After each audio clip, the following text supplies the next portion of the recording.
All right, live and local on a Wednesday morning. Happy Hump Day, everybody. Gary and Matt. Matt McMaster, Jimmy Chavez, Gary Sharp, all here with you. Husker Twitter, not as enjoyable. No. After a loss like last night in Iowa City. But Nebraska had the perfect recipe to do it to yourselves. What did I tell you the other day? A bit of advice: do yourself before you do others.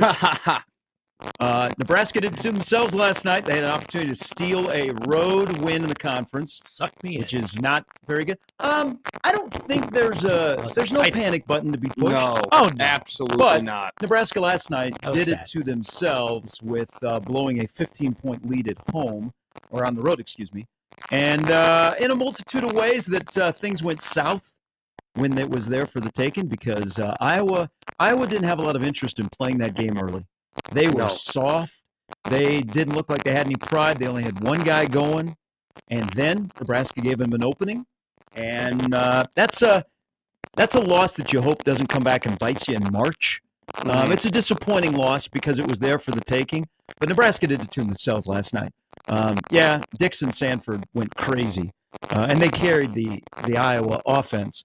But Nebraska, the recipe: you don't make free throws, you miss layups. You stop being intense on defense, and you get lackadaisical. And I think Nebraska got complacent last night, and Iowa got hot, and there was nothing Nebraska could do. They didn't have a cut stopper, and then overtime started.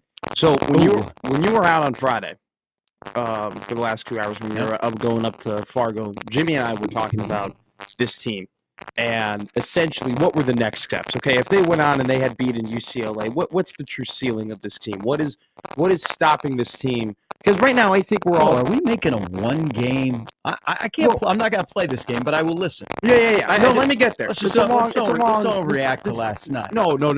It's January. No. Thank you. Absolutely not. No. This is not an overreaction. Okay. This was a previous point that kind of came to fruition last night. Okay. So we had talked about. I think this team, and I think we kind of all can sit here and agree, and most people listening at home can sit here and agree solidly, this team is good enough to be anywhere from a 7 seed to a 10 seed. I think if they continue to play at the level in which they just consistently play at with the talent they have, they'll probably land somewhere in between the 7 to 10. But what is going to get them above that 7? And Jimmy and I talked about how this team is missing that second alpha. It's missing that second guy, that next scorer right behind Bryce Williams, that other player that can really complement. If Bryce isn't having a great night, this is the guy that you can count on to go and win those games. To win kind of games, I mean, Bryce played great, but a supporting piece. To me, I think the obvious candidate this season and even last season for that was Juwan Gary, right? And when Juwan Gary goes 5 of 21, you got to have a guy who picks up the slack from there. And it just, I mean, Raleigh Worcester, had a good game, but, outside of Bryce, you kind of get to the point from times where it's like, who else? Where's the other supporting cast? And it's one of those things where a Sejan, right? We're at the point we need now. to have a talk about him. And I'm going to, it's a great stat from Jacob Bigelow, so I want to give him a ton of credit for it. Connor Sejan this year in Big Ten play, plus St. Mary's, plus the Creighton game. What do you think he's shooting from 3? He's at 26%. He's at 28% from 3 in Big Ten play. Now, granted, it's only about 6 games, so it's a smaller sample size. But he struggled of late shooting. Exactly. And it's like when you're playing, he's supposed to spread the floor. And outside of a Sejan, who are you comfortable taking a 3-point shot, right? It's Williams, and then everybody else, you kind of hold your breath. He's got to be the spacing. And granted, he does a good job sucking out others from inside the paint, which is why he typically has a higher plus-minus. I think he had a plus 24 against UCLA. But this is a team where, look, Bryce is going to be Bryce, and he's going to have a good game. And I'm not saying that Juwan Gary has to have 20 points a game. But they cannot afford for a player like that, who I think has the ability to be their next alpha, go 5 of 21. That just can't happen. You're not going to win games like that. Yeah, let's say Nebraska, and again, I'm more focused on Nebraska. I tip my cap to Dixon Sanford because they were unconscious in the second half, and not every 3 that Sanford hit, even though it appeared that way, was uncontested. So I tip my cap to them. And they all of a sudden decided, as a team to play defense, which was crazy because they had no interest in the first half in playing defense. But once Nebraska had that 14-0 run, and then they got up by 15 in the second half, they could never pull away. No. And there was an opportunity because you felt like the season was on the line for Iowa, Yeah. that they were ready to go, the atmosphere was garbage for a Big Ten game between Iowa and Nebraska. And that's why it's disappointing, because it was there for the taking. And you know what we would have done? So let's say that game just keeps going like it is, and Nebraska wins by 10, and the way that Nebraska played, we wouldn't have been like, oh my God, that is an unbelievable victory. We would have said, you know what? It's tough to win on the road in the conference, and Nebraska went into Iowa City and they stole a game when they didn't play well. Opportunity, they seized it. Nebraska didn't seize it last night. I'm with you with Juwan Gary. Juwan Gary wasn't very good, but the whole team wasn't good at the rim. They weren't good at the line. Yeah. Juwan Gary, he was so bad shooting the ball last night, he couldn't even hit Joy Taylor if he tried yesterday. I mean, that was the problem for Nebraska. That's a frustrating game. Now, I don't think that leads to, oh my God, Nebraska's in trouble. No. It's just they didn't have the cut stopper when you could feel like things were going south, and Iowa made every three, and you were exchanging missed layups for made threes on the other end. So you learn from it and you move on, and you just hope a game like this, where you had a chance to get a road win, doesn't come back to be brought up again in March. It's one. I love that point from you. About hitting Joy Taylor? Well, that was a Guys, have you seen how conservative she has been dressed the last couple of days on her show? Yeah, it's bad for ratings. I mean, It's true. I mean, She looks ratings. By the way, when I knew her in Miami, she looks completely different. No, I've seen. So I actually saw a picture of when she and Shannon Sharp went to a Dodgers game. I go, that is a different human. Like, she looked completely. It's funny. This whole I don't know. I didn't really believe in, like, not that I didn't believe in, like, cosmetic work or anything like that, but I'm just saying, like I'm not a big, Remember this I'm when not he gets an endorsement in a I'm couple not of a big years. like, I don't know. It's just like, what if you just do the lip filler, I don't feel like you look different. You just do Botox, you look like, I don't think that makes a big difference. But when you do all of that stuff at once, you really do look like a different human being. It's crazy. You go to the mall of makeup. Yeah. But back to Nebraska basketball. I forgot the point you made. Oh, if Nebraska had won the game, right now, people in Iowa, probably the sports talk radio station in Iowa City, is talking about this exact game, and they are celebrating, and they're going, "Oh my God, we got to change. The season could be saved. This was a massive win. Way to pull it out of the fire. This is the type of team we expected. Sanford hitting, Dix hitting. This is it. We could turn it. Fran's going to keep his job. Something's brewing here." If Nebraska would have won, you're absolutely right. It would have been like, hey, act like you've been there before. It's another day in the park. Nebraska played another team that they were better than. They went on the road. They played really good. They shut the door on them. They ended Iowa's season. Hey, this is a tournament team. We're going to keep going. It would have felt great. It would have felt great. Because I feel like sometimes with this program, we over-celebrate and maybe at times over-analyze a lot of the wins and especially the losses. It would have been nice for once. It's called fandom. No, I know. But it would have been nice for once to just be like, no, we're it, man. We're dudes. They did have a 3-on-none break. You learn lessons. Happens. When you're playing the exciting whites and you have a 15-point lead, you can't get complacent. I thought it too. And that's exactly what happened with Nebraska. Nebraska got complacent. They got, all of a sudden, the offense dried up. Now, I think they shied away because they were getting mugged at the rim and nothing was getting called. So there weren't as many drives to the rim. And that also led, they shot 56% on layups. There is no CYO game that you're going to win shooting 56% on layups. No. But also, I mean, just then it became bad basketball IQ. They were driving into crowds. They also the closeout. It's just, I think when they got up 15, they got way too comfortable. And there was way too much time to go in the game. And, Iowa, they gave Iowa an opening. That's what sucks about last night, is they had a chance to close the door because Iowa would have gone away. Yeah. Iowa would have said, peace, I'm out. We'll deal with whatever comes in the postgame with the questions. Congratulations, Iowa, you won a game. And that's where the frustrating part is. You had the chance to beat a team that was not interested in going toe for toe, and then a guy woke up in the second half. And once he hit shots, it was a trickle-down effect, and Nebraska didn't have the cut stopper. There was another thing, too. It's like there was 13 minutes left, and they already were taking a lot of time in their possessions, like off the shot clock, as if they were trying to drain the clock with 13 minutes left. It's like, pedal to the metal, guys. Like, you're up 15. Like, get up 30. Get up and the end of the first half, too, where, they end up being up 3, where they probably should have been up 9. That's a great point because you felt like you should have been up more. Yeah, way Like more. you had weight, you had control of that Yeah, game. and then the last couple of that last minute, they hit 2 threes to end out of the half. I mean, Iowa was celebrating on the court when they were walking into the locker room because they felt like it was a win when they were up 3 points. And it's easy to forget about that when you have. And by the way, we haven't even mentioned it. Bryce Williams hit one of the best buzzer beaters I've seen. I know. And it just gets lost in translation because you think. Because they were completely.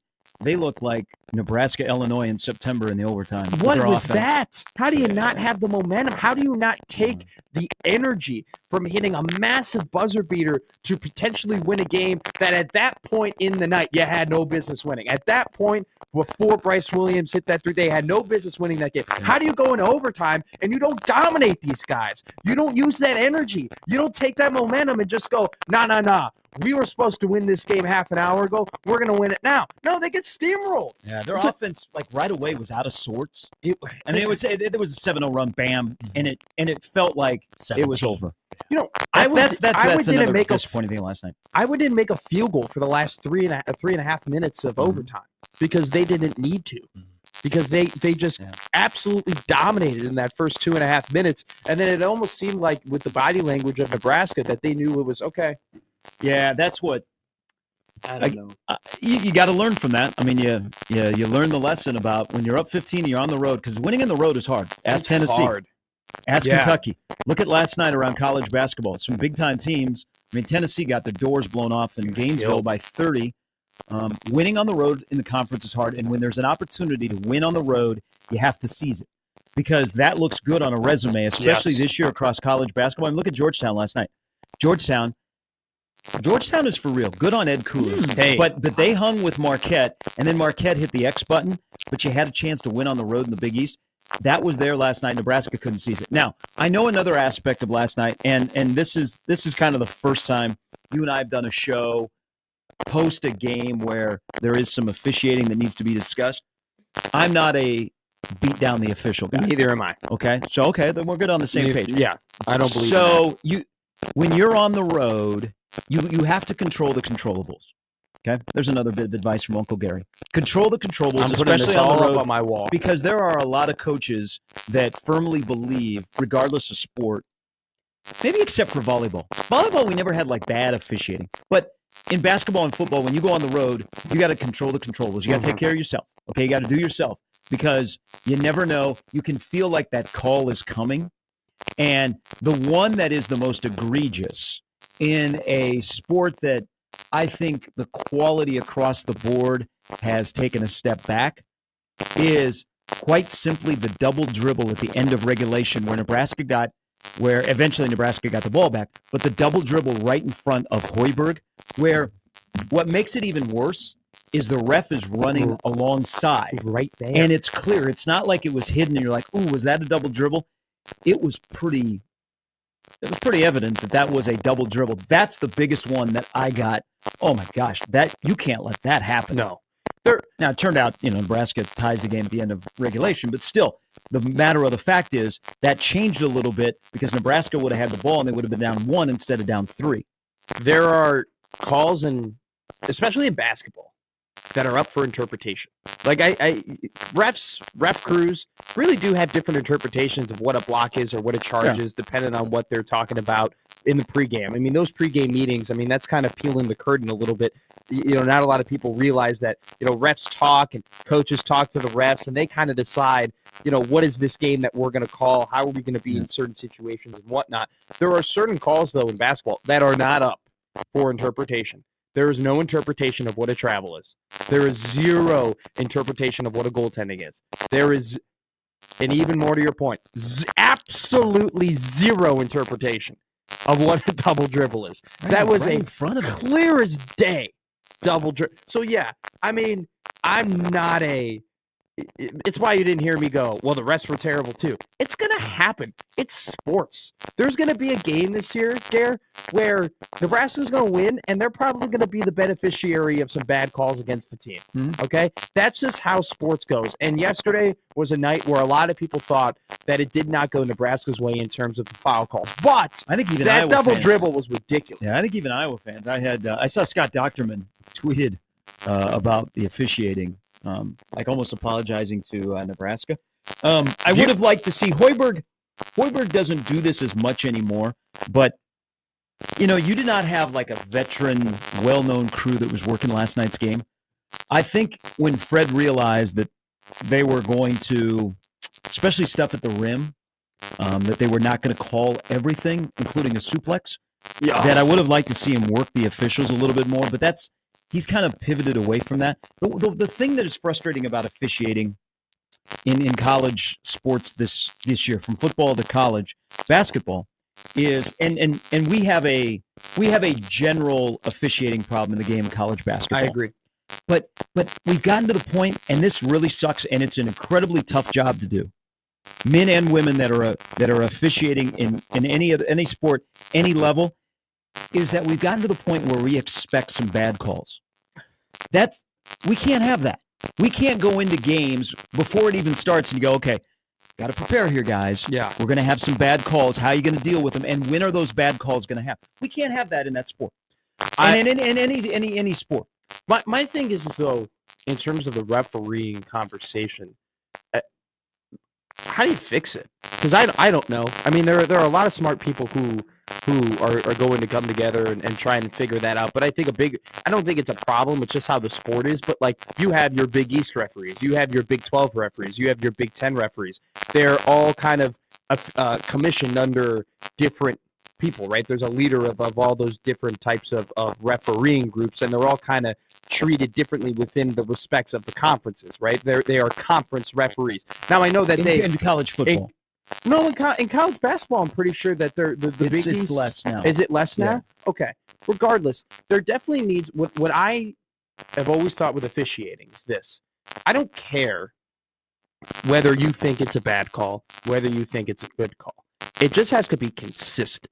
Okay, that's all to me what refereeing needs to be. Just be consistent. Okay, I may not agree, Gary, that you're calling the fact that, I touched, the other player's hip, so that's a reach in or that's a hand check. I may not agree that that's really a foul, but as long as you're calling that on the other team, as long as you're calling that on other players who are doing that action, I have no problem with doing it. That is my biggest problem with officiating, is that one possession it's a foul, the next possession it's not a foul. I will say this, kind of brought up Fred. I do, I really, really like Fred. I think Fred's a hell of a coach. You're very rarely going to hear me point out any sort of mistakes that he might have made or whatnot, but like, one mistake he made was he kept Sam Hoiberg in the game with 4 fouls at the end, knowing that they had to foul guys in order to get them to the line. I really and there was at one point Sam was looking, he had 4 fouls, he was looking to get out of the game, in order to preserve that foul. They kept him in. He's the one who's probably the fastest guy on the court. He ends up getting his 5th foul. Sam at that point isn't going to pull up and not foul a guy so he stays in the game. His job at that point is to foul. I question whether or not they could have put in someone like Jeffrey Grace in those inbound situations, or maybe Cale Jacobson, to go and do that, because I think that they missed Sam's energy and his defense in that overtime period. What I missed was he was careless with the basketball last night. Yeah, he had a rough time on the offensive end of the floor. He got more aggressive on the offensive end of the floor, and like, kudos to him. I get it. But there are certain points in time where you can't just be consistently doing that and driving carelessly to the basket. He was doing that a couple times. It's not something that we've seen from him a lot. Control the controllables. 56% layups last night for Nebraska. And then 10 of 22 at the line. That's disgusting. Well, and where it bites you is Nebraska was shooting 77% coming into that game at the stripe. What did they go? They went on the road and got to the line 22 times last night. What did they shoot 45 against minutes of basketball? UCLA? Weren't they like 26 of 29 against UCLA? Yeah, they were 77% coming in. You can't miss it. Look, well, they opened the door for Iowa. When you miss bunnies and you miss layups, and all of a sudden you let threes start flying for a team that's their MO.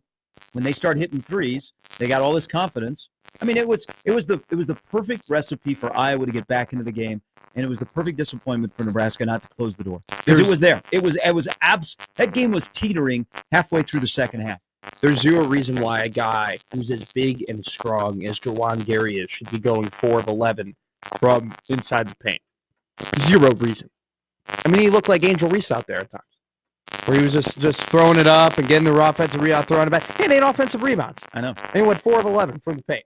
What are we doing? That is a pretty good Angel Reese He line. was in that second at the end of the second half when Iowa was coming back on the run. He had a couple moments where he was just throwing the ball up and grabbing the ball and throwing it again. I thought I was watching a Sky game back at home. It was embarrassing. They got some things to work on, like the transition defense went south, among other things. But it was there, and I don't think this is the kind of loss that if you take care of business, and I still think Nebraska's a good team, that you don't talk about it in March, because Iowa could linger around and be one of those like bubble teams, but it was given to you and you didn't seize it, and there's no excuses for blowing a 15-point lead on the road. I think especially when it was into the second half and kind of 8 minutes into the second half that you had that 15-point lead. It wasn't like it was right at the beginning of the game. I'm not pumping their tires because they beat Nebraska, and I'm trying to make it look like it's a better loss than what it is. But I really do think that Iowa could beat anybody in the Big Ten. They just, at any point in time, they can be a flamethrower, and they can just hit shots from wherever on the floor. They have a lot of offensive guys on that team, and that's not just coming from what I saw from them against Nebraska. I mean, they nearly beat Iowa State. In all honesty, they probably should have beaten Iowa State at Hawkeye Carver Arena. What, a month ago? 6 weeks ago when they played Iowa State? I mean, they played what I think is the best team in the country. Certainly after what happened to Tennessee last night, what I think is the best team in the country, incredibly close. I mean, it's Iowa can beat anyone in the Big Ten. It's just whether or not, first off, they're making shots and if they decide to play defense. I don't know if anybody can beat Michigan and Illinois. Michigan. Van Golden, man. By the way, you want to feel better about yourself and feel better about our good friend Mick Cronin. Listen to his post-game press conference after they got blistered by 19 in Pauley by Michigan last night. They're going to be on rank now. I hate the college basketball ranking system. I don't pay attention to it. I think it's so stupid. Have I taught you anything? You don't pay attention to it. First Monday in April. It's the only time you need to be number one. It is the stupidest That's it. ranking system. That's a good one, Jerry. It's the stupidest ranking system. Get a I've moment ever that shines and everything. seen. It just makes no sense. Well, Michigan is in the top 10 in the Ken Palm for the first time in a while. I know that's a good ranking for them. Michigan's a good team. Golden, Cheddar. They have that other Goody's on Indiana. They got that other 7-footer that can come off the ball. They're a good team. All right, coming up a little bit later, Jay Moore is going to stop by. Final appearance of the year. We'll get his thoughts on the Pinstripe Bowl and what is ahead for Nebraska football. Quiet day yesterday surrounding Nebraska football, unless you want to pay 7 figures for an offensive lineman.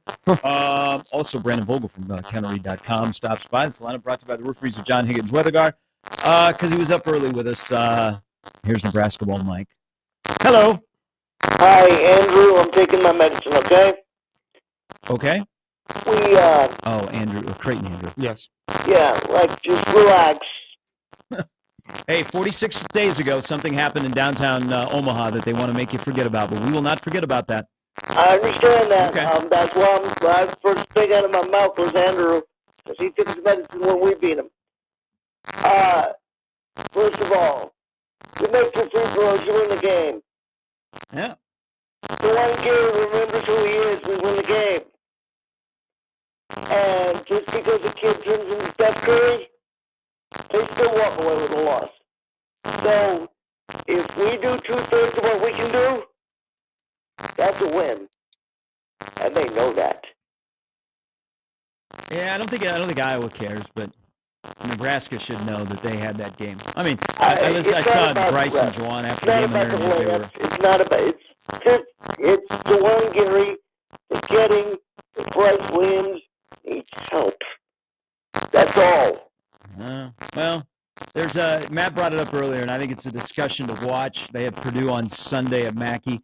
Connor Sejan needs to, beyond the arc, needs to be better. It needs to be much better. And by the way, Fred Hoiberg, I don't talk about you very often at all. Yes. Why did you bring a kid in from New Jersey if you're not going to play him? Gavin Griffiths is who he's talking about.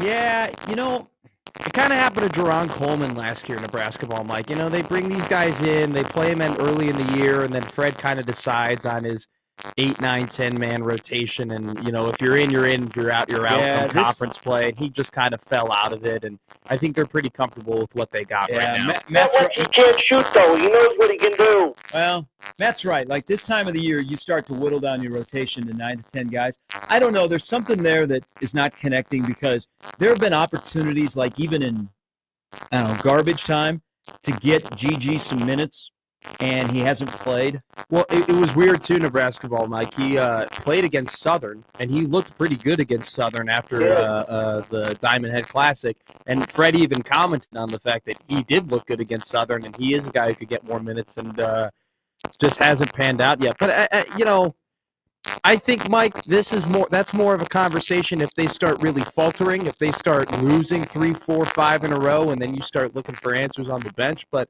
after one loss against Iowa in a game where I agree with you that they should have won, I don't think that's the top of the combo yet.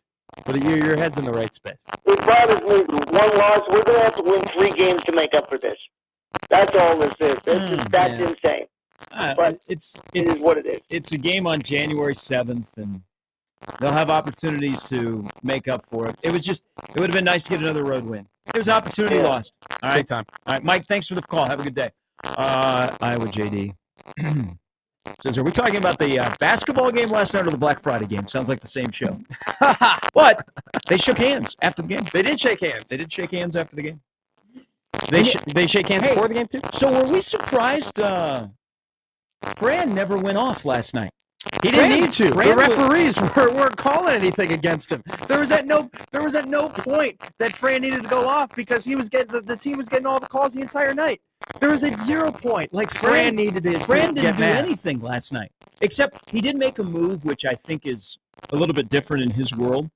And I hate this, that coaches will get, like once a guy gets 2 fouls in the first half, they're sitting. It doesn't matter if it's before the first media timeout or wherever they're going to sit. Yeah. He did make a strategic move that he played guys in the first half with 2 fouls. And he doesn't normally do that because he subscribes to the notion of if you get 2 fouls in the first half, you're sitting until the second half. And so he did that. But yeah, he was like, I don't know. If I paid money to go see Fran and see the Fran McCaffrey show, I was disappointed last night. You'd be pissed. Like he did nothing. What is even nothing? Even when they were down 15 and he had to call a timeout, he wasn't like irate. It wasn't. He didn't. Damn, even, that was there. Nebraska had a game where Fran didn't even get his pulse up, and Nebraska lost. He didn't even get to FranCon 1. Is there even a level under FranCon 1? I just feel like Fran is just always at pissed. He's just always at mad. There's no like happy Fran or anything like that. But yesterday he seemed pretty calm. Yeah. But like I said, when the referees don't call a whole lot against you, it's just like, why would he get mad? Can you imagine if the foul that happened to Burke happened to Iowa and it wasn't a foul call and they end up putting the jump ball? Can you imagine what Fran would have done? Oh my God, there would have been a hole in the Hawkeye Carver floor. That would have been incredible. I mean, Burke got body slammed yesterday. And then I think my favorite funny part of yesterday's game. By the way, did he come back into the game? No, I don't think he did. I think he was done. Well, I don't think I'm pretty sure he wasn't in the overtime. Almost positive he wasn't in the overtime. Another funny thing too, I laughed at it. So Raleigh, I believe it was the end of I think it was overtime. He got hammered, right? Just absolutely hammered. Probably could have reviewed it for a flagrant one. They decided not to, but he gets hammered. And Braxton Mee runs over to him, and instead of letting him recover a little bit or like shake it off, the dude just picks him up off the floor like he's a goddamn crane. Just get up, just lifts him out, and then he carries him to the line, and then Raleigh, misses both. I mean, I could have told you he was going to miss both free throws. The dude's looking at 3 different rims. The stars are going around in his head. When he just got hammered, and me just goes, no, you got to get up, get to the line. Like he's got a hot date, like he's got to get home. Let the guy rest for a second. Let him catch his breath. Friggin' Iowa. All right. I like how we go. I like how we started this with, it's not a big deal. They're going to be fine. It's, this is just one of those January losses. They're going to be okay. We ended the segment just yelling. I ended the segment yelling. Friggin' Iowa. It's so frustrating. I listening hope to that. Gronowski pulls a Proctor on Iowa right now. Yeah, I kind of like. I'm sorry, call me crazy, Iowa fans. I kind of like what Brendan Sullivan was doing with them at the end of the year. I don't know. I think Iowa gets in this idea in football that they need to pass the ball. They need a guy that can pass the ball. They need to add a passing game. And to me, I'm like, you know what? You should just double down. Be Navy. Be Army. Just double down on the run game. You know, that's, why your not? that's your Northwestern bias coming out. Hey, That was it worked. It worked for Yeah. us. We're 2-time Big Ten West champions. How many Big Ten West titles did Nebraska win? Was he looking at you, Jimmy? Looking at the I was looking at the camera. Oh, okay. I was like, I don't Saying, know what People that Northwestern is don't going to know, be. Matt is a huge Northwestern fan. Huge is a Chicago. little, Big Huge Ten is team. Northwestern fan. huge Bigger is a than little any other sport hyperbole. team that he follows. He's That's a not Northwestern true. fan. That Shout is out Darnell not true at Autry. all. Not true at all. I'm a Bryant. You know what? I will admit this. When Bryant McIntosh Northwestern played at Nebraska, and I was writing on the game, and I was sitting courtside, and he's an assistant coach for Northwestern basketball. I did fangirl a little bit when I saw Bryant McIntosh. I went up to him. Who doesn't? I go, dude, like See him walk into the you're- Hilton Garden Inn, you're like, oh my God. Is that Bryant McIntosh? Oh my goodness. I'm guessing 1 in 322,000 people that live in Lincoln know who that is. He is the point guard for the team that ended up being the first Northwestern team to make the NCAA tournament. It's probably the second best guard in Northwestern basketball, third best guard in Nebraska basketball history. That knowledge will get you a cup of coffee at the mill in the Haymarket. Yes, it will. All right, 39 past the hour. You got the lineup. You can always join the show, 402-951-1620. We'll get an update on the bed saga from yesterday. I should have spent the money. Everyone tried to tell you. And Kirk Herbstreit spoke out yesterday, among other things. Yes. We're a day away from the first semi between Notre Dame and Penn State. All of that and much more to come as we roll till 10 on 1620 The Zone.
right, good Wednesday morning, everybody. Morning after Nebraska basketball blows a 15-point lead in Iowa City. They lose to Iowa. They got Purdue up next. Huge basketball game tonight over at Baxter Arena. 8:05 tip-off an hour later for Omaha and Kansas City. Listen to the game on News Talk 1290 Coil. And you can sync it up with CBS Sports Network, which will be carrying the game live. You should just drop periodically to simulcast. What is the line on that game? Ooh, great question. So both teams are 2-0. Kansas City played here in Omaha earlier. Ooh, Kansas City is only a 1.5 favorite in the game tonight. What should I? Great success against Kansas City. They're super physical, but they played Creighton early in the year. Got beat pretty bad here. Was Kansas City the Summit preseason favorites? Yes. Yep. They returned. They got upset in the conference tournament last year. They returned most of their team. They're a good team. It'll be a challenge tonight. Should be a fun game. Every Summit League game is 85-80. It's just you'd like to be the team that has 85. That's what the league is. Yeah. The league is exciting. They put up a lot of offense. That's awesome. Need a little bit more exposure. That's good for them. So that's tonight coming up at 8:05. We'll be on the air over on Coil at 7:30, and then Creighton is still off. It's been like a whole year since Creighton played a basketball game. They play with the sun coming through the windows at Hinkle Fieldhouse, which usually does not mean good things for Creighton. In a must-win game for the Jays coming up on Saturday morning at 11. Yeah, Butler. But see, people don't care about Butler basketball. You know why? Because Butler basketball fans are Indiana fans, and Indiana basketball is playing pretty well right now. And then Butler is like the fourth most or probably third most important basketball team in their state. Number 1, Indiana. Number 2, probably Notre Dame when they're good. I mean, Notre Dame fan. I'm not saying historically Notre Dame basketball or anything like that. I'm just saying there's probably Notre Dame's good. Probably more people who are concerned about Notre Dame basketball than Butler basketball. Third, probably them. Butler. Yeah, maybe Indiana State. Oh, Purdue. I forgot about Purdue. I would put Purdue. Purdue too. Purdue's 2. I totally forgot about Purdue. I would put Pacers 3rd. Oh, I was just thinking college basketball. I can't believe I forgot about Purdue. Yeah, so Purdue 2, and then probably Notre Dame 3, and then don't forget about Indiana State. Indiana State's really good. Yeah, I haven't checked on Indiana State after they had their run last year. Sycamores. Didn't that guy go to he went to SLU? SLU and Avila followed. Yeah. So the white Kareem Abdul-Jabbar went to SLU. They having a good year? SLU played St. John's the other day. I think they ended up winning that game. I don't know. You know what? I don't follow a lot of A-10 basketball because it's still weird to me that Loyola of Chicago plays in the A-10. Still weird to Loyola Chicago that they play in the A-10. It's going to be even weirder that Northern Illinois is now in the Mountain West for football. All right. Here is Andrew. Good morning, Andrew. Hey, boys. How we doing today? We're doing good, Andrew. You know what? We're doing well. We're getting close to truck day for baseball to go to spring training, so things are looking up. Yeah. The Boston Red Sox has made some fine additions. Yeah. I can see that they're spending their money. Yeah. Well, would you rather have Bregman or Arenado? Ooh. Oh, that's a tough one. That is a tough one. I don't know, actually. I'd have to think about that. I say Bregman. They need... The main thing Boston needs is... I don't think their offense is ever a question. It's their pitching. It's always let them down. At least last year. Yes. But, hey, Matt. Yeah. I have so many questions. Yes, go ahead. Give them to me. Was it a platform bed you were struggling with? Was it an old-fashioned box spring? Yes. Okay. I mean, and where was Gary to help you? Okay. So, Gary, first off, I'm sure if I asked you, Gary, to help, you would have came and you would have helped and you would have. My help, Andrew, was spend the $140 to have somebody else put the bed together for you. You got that right. You got that. I'm sure if I asked Gary to help, Gary would have provided some help or some guidance or whatnot. I did not ask Gary to help. So there were multiple people, including Sportsmanlike Conduct, who were questioning your presence during this. I just want to wash any sins that people may think that you committed. You committed no sins. I never asked Gary to help me. I'm sure if I did, he would have. Secondly, Andrew, I'm going to be honest with you, my man. This wasn't your grandma's bed, all right? This thing was a pretty it was pretty intricate contraption. When I opened up the instructions, it told me it was going to take me a half hour to complete. How long did it take you? Half day. So from the initial tweet of I'm building this thing was at 11 a.m. And the final tweet of like it's done was at 5 p.m. Okay. Now I want to throw in there. A couple of things. First off, there was a lunch break. Okay, in between that, there was an eating break. In between that, there was also a point, Andrew, where I had to go to Target and I had to buy a drill. I needed a drill in order to put the screws in on the wood panels because I had to put these like metal bars that go across the wood, right? In order to hold up the mattress, I needed to drill that in. So Chad was making fun of you. He should have helped. Had to do that, and then at one point, Andrew, my roommate brought in a table that we needed to build as well. And so at one point, the very famous picture that was going around Twitter of my apartment looking like an absolute disaster, there was a table being built as well that I had to take my attention off the bed and at times help with the table. So I would say that it probably took a total of 3 hours to actually construct the bed, which is a little bit wobbly right now.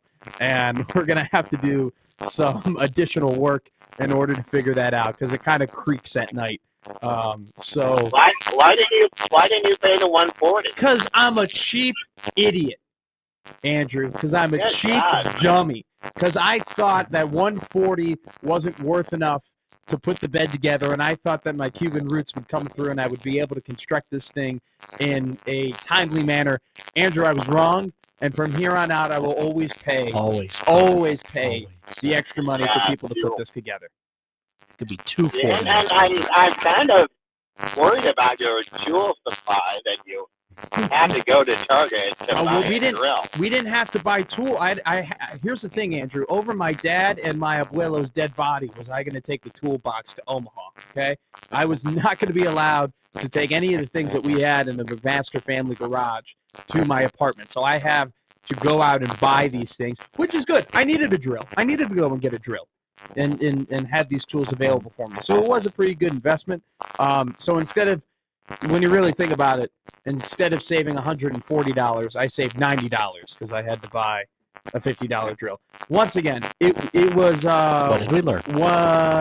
We learned that I have to pay the assemblance fee, and that my back is way worse than I thought it was. I mean, I had to take. What kind of What kind of drill did you buy?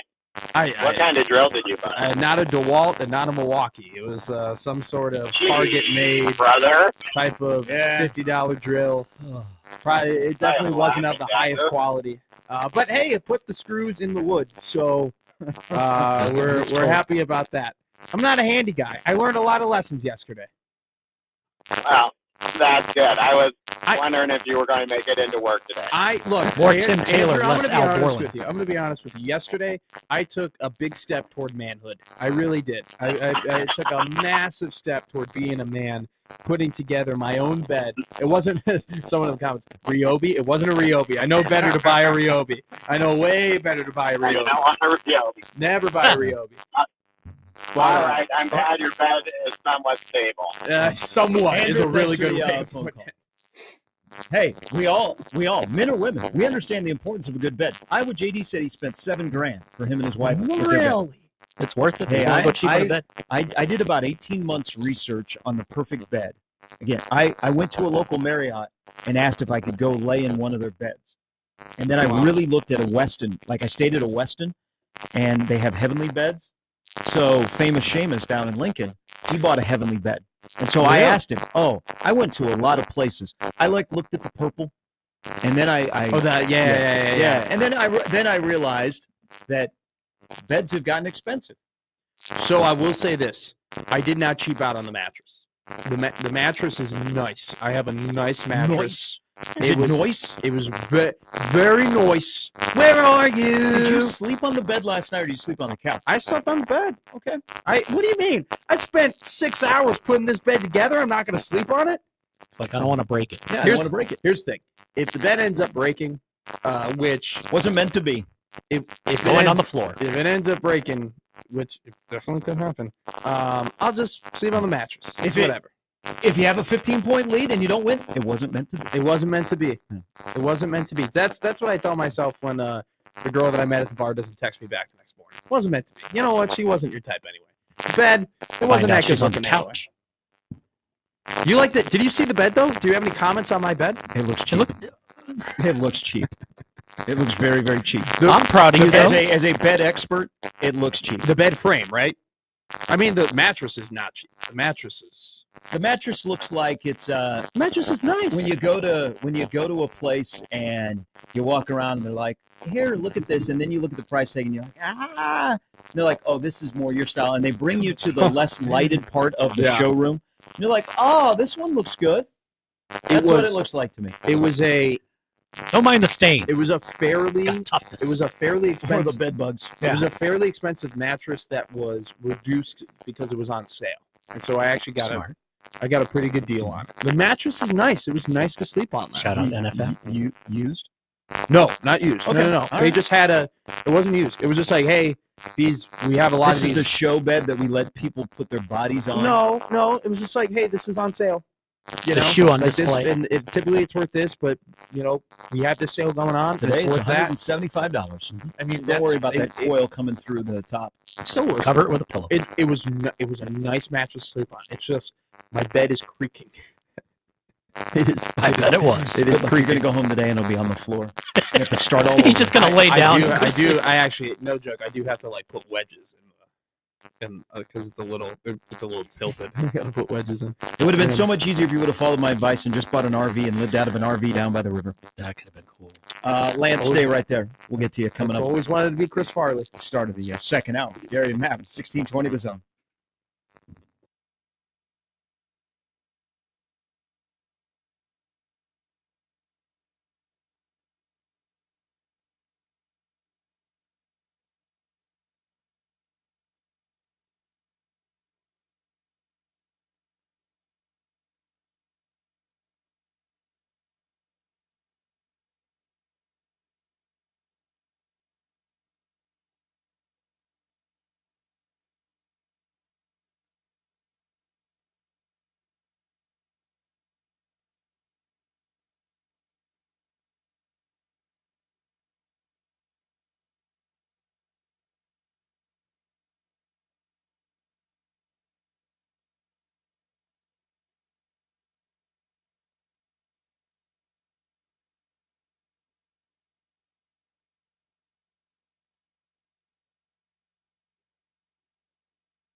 All right, hour 2 on a hump day.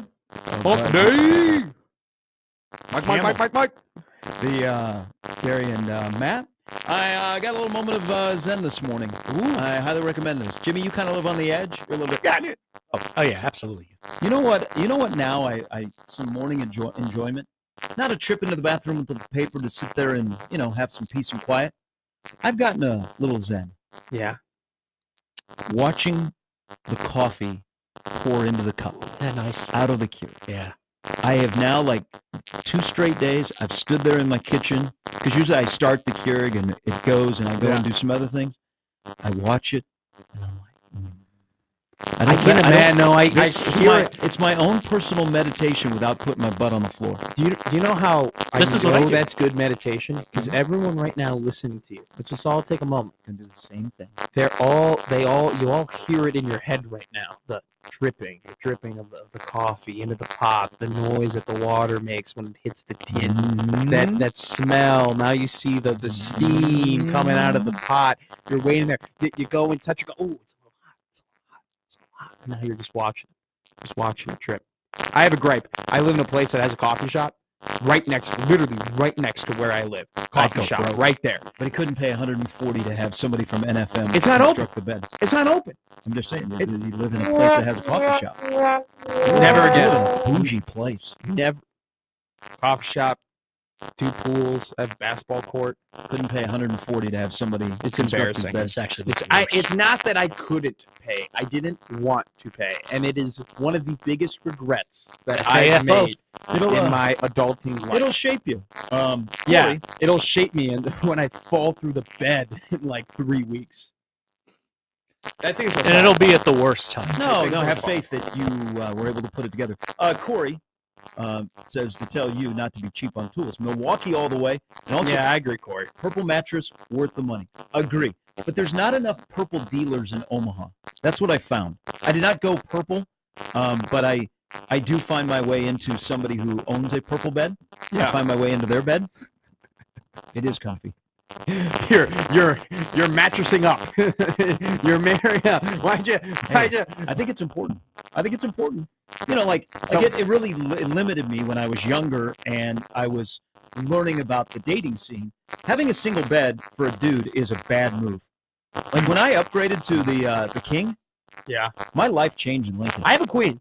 I do have a queen. Yeah. But give myself a little credit here. Talking about, I cheaped out on the assembly, but I didn't cheap out on the. I cheaped out on the frame. John's right. Heavenly bed, only answer. I've been married for 33 years now. Congratulations. I put one in my spare bedroom where I usually sleep now. I hear more and more older couples sleep in separate beds. My great grandparents did that. Really? Yeah. They were very old. They don't hate each other. Oh no, they did. They did. Yeah, that's a different deal. But I heard that lots of people did that. My mother and father, they sleep in the same bed, but it's a massive king, and it's very clear that it's like 2 beds. Like Dad's got one side very much all to himself. Mom's got the other side very much all to herself. They're in the same bed. It's 2 beds. You guys have heard the story of a married couple will have 2, maybe, I don't know, single beds in the room. They each get their own bed. That's totally fine. So they can have a good night's sleep. I think what's weird though, I don't think that's weird, like having 2 separate beds, because everyone's got a different lumbar support. Everyone's got a different back. Everybody's got a different sleep number. Like the sleep number. No, it is the first. Some like a 69. Others like go 86. Yes. Oh, yes. Some like to crank the temp up to 80. I think it's weird though when they're in separate rooms. Yeah, no, that's an issue. That's like, okay, you 2 don't like each other. Like, you know what I'm saying? Or maybe, I don't mean to like label people, but like that's where you leave me. If they have separate beds, no problem with that, man. Yeah, I'm no Dr. Love, but I can tell you that might be an issue. You would be, not a joke. I'm not trying to start anything. If you weren't a radio guy, I really do think you could go into psychology and you'd be a pretty good therapist. I really do. I think you'd be a pretty decent therapist. I smell content. America would be worse for that. Dr. Gary. Dr. Sharp. Ooh, that's got a ring to it, man. That's got a better ring than Shaniqua Sharp. Yeah, the only time I ever went to therapy when I was getting divorced, and she wanted to go to this therapist. Yeah. That lasted about 5 minutes. I was like, this is a waste of my time. And the lady goes, well, you know, it's going to cost you $200, $200 an hour. Are you like Tony Soprano with the therapist? No, I was like, you know what? She was like, the therapist was talking to me like I was a little kid, and like in a soft voice, and I was like, this ain't working. And how did that make you feel? She's like, I want you to know that we can have an open discussion here, and I'm like, F off. This is costing me $200. I go, let's get to the deets. Very well. We can have an open checkbook conversation. Is what you're talking about. Dr. Shaniqua Sharp. Ooh, that sounds like a Grey's Anatomy. I should have known this was bad from the start, because I had to pay before we started. Oh, that's BS. I had to write this lady a check before we started. And she's like, now, Gary, I do know a little bit of the story. All right. That's why my mom's wanted me to get a therapist. I tell her no every single time. I go, Ma, I love you. I'm Irish and Cuban. That'd probably be the worst decision you could. Now, I'm not against therapy, but it did not work out for me. No, therapy's great. If you need therapy, go and get it. Go and get help. Mental health is real. You got to help yourself. It's just, for me, therapy. It's just 16, 20. Instead of paying $200 for that therapy session that lasted 7.5 minutes before I was like, this ain't working. Yeah. My contribution was $6 to rent. What was the movie with Owen Wilson and the dog? Marley and Me. Yeah, when you're going through Marley it, and I, by the way. Here is a tip. When you are going through a breakup like that, don't sit with the person you're breaking up with and watch that movie. I'm just telling you. All right, on that note, here is Michigan Lance. Thank you very much for putting up with all of that. Good morning. Happy New Year, my friend. Michigan. Lance. He was so excited too. I haven't talked to Lance in a while. Well, have we talked to Lance since Michigan beat Ohio State? No, because we would remember that. I don't think I've been on the show when Michigan Lance is called it. No, that's what I was thinking. You are a Michigan Lance virgin. Yeah, I am. Can't wait to pop. I hope he calls back and I can pop my cherry, or he can pop my cherry. Now he's not going to call back. You call me a Michigan Lance. That's a good joke. That was a good one. That was clever. What did he? Yeah, probably. You need to get to know Michigan Lance. Know that he'll find that clever, as many people find the Gulf of America clever. Jesus, I saw that. That sent to me. Wait till they find out that there's a state that is called New Mexico. What's going to happen? New America. Freedom for us. New America. You know what? Everything's just going to be Cal America, Ill America. No, America. A couple of more comments about sleeping with your wife or your ex. John chimes in. He said, the wife doesn't like the freight train that rolls in when I start snoring. So that's why they have a spare bedroom. Fair. I think that's, you know what? That shows love. My mom snores. My dad doesn't. My mom does. I don't think you're supposed to reveal that on there. That's awful personal. It is Shout out. Good morning, Mom. Thing ever. It is so. My dad used to be a terrible snorer. Used to be awful. And he went to a doctor about it. Okay, got it figured out. You know, had the contraptions, whatever. Started changing how he sleeps, when he sleeps. Yeah, just the whole thing, because it was just it's bad to snore. Snoring isn't good. And he's good now. He's okay. Mom. I snore too, apparently. I snore crazy. And then I get, when I first start sleeping, I snore, and then I knock out and I'm fine. I didn't know about the whole CPAP thing until I shared a room with a local analyst on a sports broadcast that is still doing his job here in Omaha. And we shared a room, and we got ready to shut her down. And then, no, they pulled out this huge machine. And I'm like, what's going on? and he apologized. He said, hey, I got some issues with my sleep. He goes, it won't wake you up. It's very quiet. But it was like a trunk. And I'm like, really? He's like, yeah, I got to do it every night. That's crazy. Email into the Equitable Bank inbox where they take banking personally. Happy New Year to Doug and the whole gang and the two fine locations here in Omaha. This is from last night. So the Lego Maniac rode the wave of Nebraska basketball blowing a 15-point lead in Iowa City. I'm going to read you back-to-back emails. Just hold yourself for a moment. We'll do. Before you react, because I will be quiet. Because Zach gets Zach is emotionally intertwined with Nebraska athletics. Okay. And he likes to email in the moment. The subject line is Nebraska basketball is still a blank hole program, frauds, choke artists, bitches. Okay. Must be hoop season. Nobody chokes like those clowns. Up by 15 midway through second half, and then to blank their pants to choke it away. Such a weak-minded and garbage program. Worcester is largely worthless, definitely not as advertised by the Nebraska media. I don't think, at least you and I don't really advertise him. I haven't talked much about him. How many layups can Gary and Bryce miss? Absolute P word you can't say on the air. Yep. And I don't know. This was like 4 minutes after the first email. Zach chimes back in. Fred Hoiberg and his week program is a clown show on the road. Yes. Now I feel like So- it's college but- basketball season. We are so back. So we talked about in basically the whole first segment about what happened in Iowa City yesterday. And it's January now 8th. It is, when you have that opportunity, you have to seize it. Nebraska's not at that level where they know how to close one out, but not much has changed. Like, if you're thinking that, oh my God, Nebraska now has dropped from before yesterday on the show, you're talking about them being an 8 seed, all of a sudden they're out of the tournament. No, they're still like an 8 or 9 seed, okay? Yeah. Not much has changed.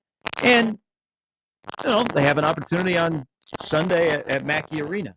It's a missed opportunity, and it's a missed opportunity to win on the road, and it's kind of where Nebraska basketball is. Nebraska basketball right now is not living in the neighborhood of Illinois and Michigan. They are a program that they are still a good team. Okay, they are still a good team that they've done a good job this year learning from their mistakes. Absolutely. Okay, and so they will learn from this. Not everybody gets to go, okay, now we come home and we play Washington or we play Minnesota. You have to go to Mackey Arena where they've won 25 in a row. So I'm going to wait to see how they respond. I don't think this is going to derail the season by any means whatsoever. It's just the frustrating part is it was an opportunity to get a road win in the conference. And you had it. It was delivered for you. Iowa didn't have any interest. No interest. Zero. And then they had an opening, and they started to engage on defense, and things went south, and you had no cut stopper, and you kind of got what you deserved. I still can't figure out overtime, though. The beginning of overtime. It makes no sense to me. It makes The Satterfield calling absolutely. the sets. It makes and then me knew he had no idea what he was doing. He was running the wrong. He was screening the wrong Yeah, guy. their opening possession. It was disgusting. I refuse to really put a ton of stock into the game because, like you said, it's Big Ten, it's on the road, it's college basketball. Iowa isn't the best team in the Big Ten, but they definitely aren't a sleaze either. They're going to win games. They've won games before. It happens, but it's just so frustrating to me that Bryce makes that shot. One of the best shots I've seen. Was made he in Nebraska basketball. It was incredible. I just watched his opening. By the way, the starter jacket is coming back. Oh, So- yeah. Thank you. But, Let's but here's the thing: you got to be careful if you're going to invest in the starter jacket because Antonio Pierce wore the starter jacket and he got fired yesterday as the Raiders head coach. But the starter jacket's coming back. Yeah. So what was Juwan Gary's wearing a starter jacket? So the starter jacket is back in 2025. I didn't watch the full Bryce discussion. Yeah. I just know that like their voices were soft and their heads were down. Did anybody ask him about the three at the end of regulation? You're right. It'll get lost. It was one of the best shots I've ever seen. And it, keeps him in the mix to be what he should be as an all Big Ten guy. First team all Big Ten.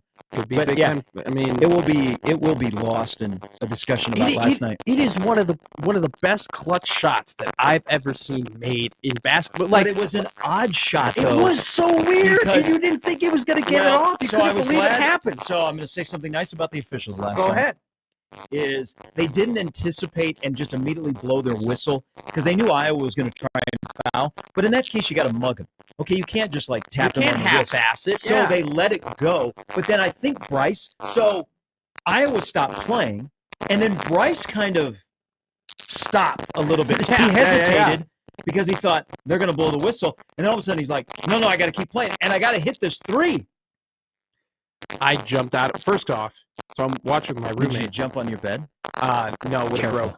rope. It's halfway through the air, and halfway through the air, I'm like, oh, he got it. I'm like, I was doing the math. Oh, it's off. He got it off.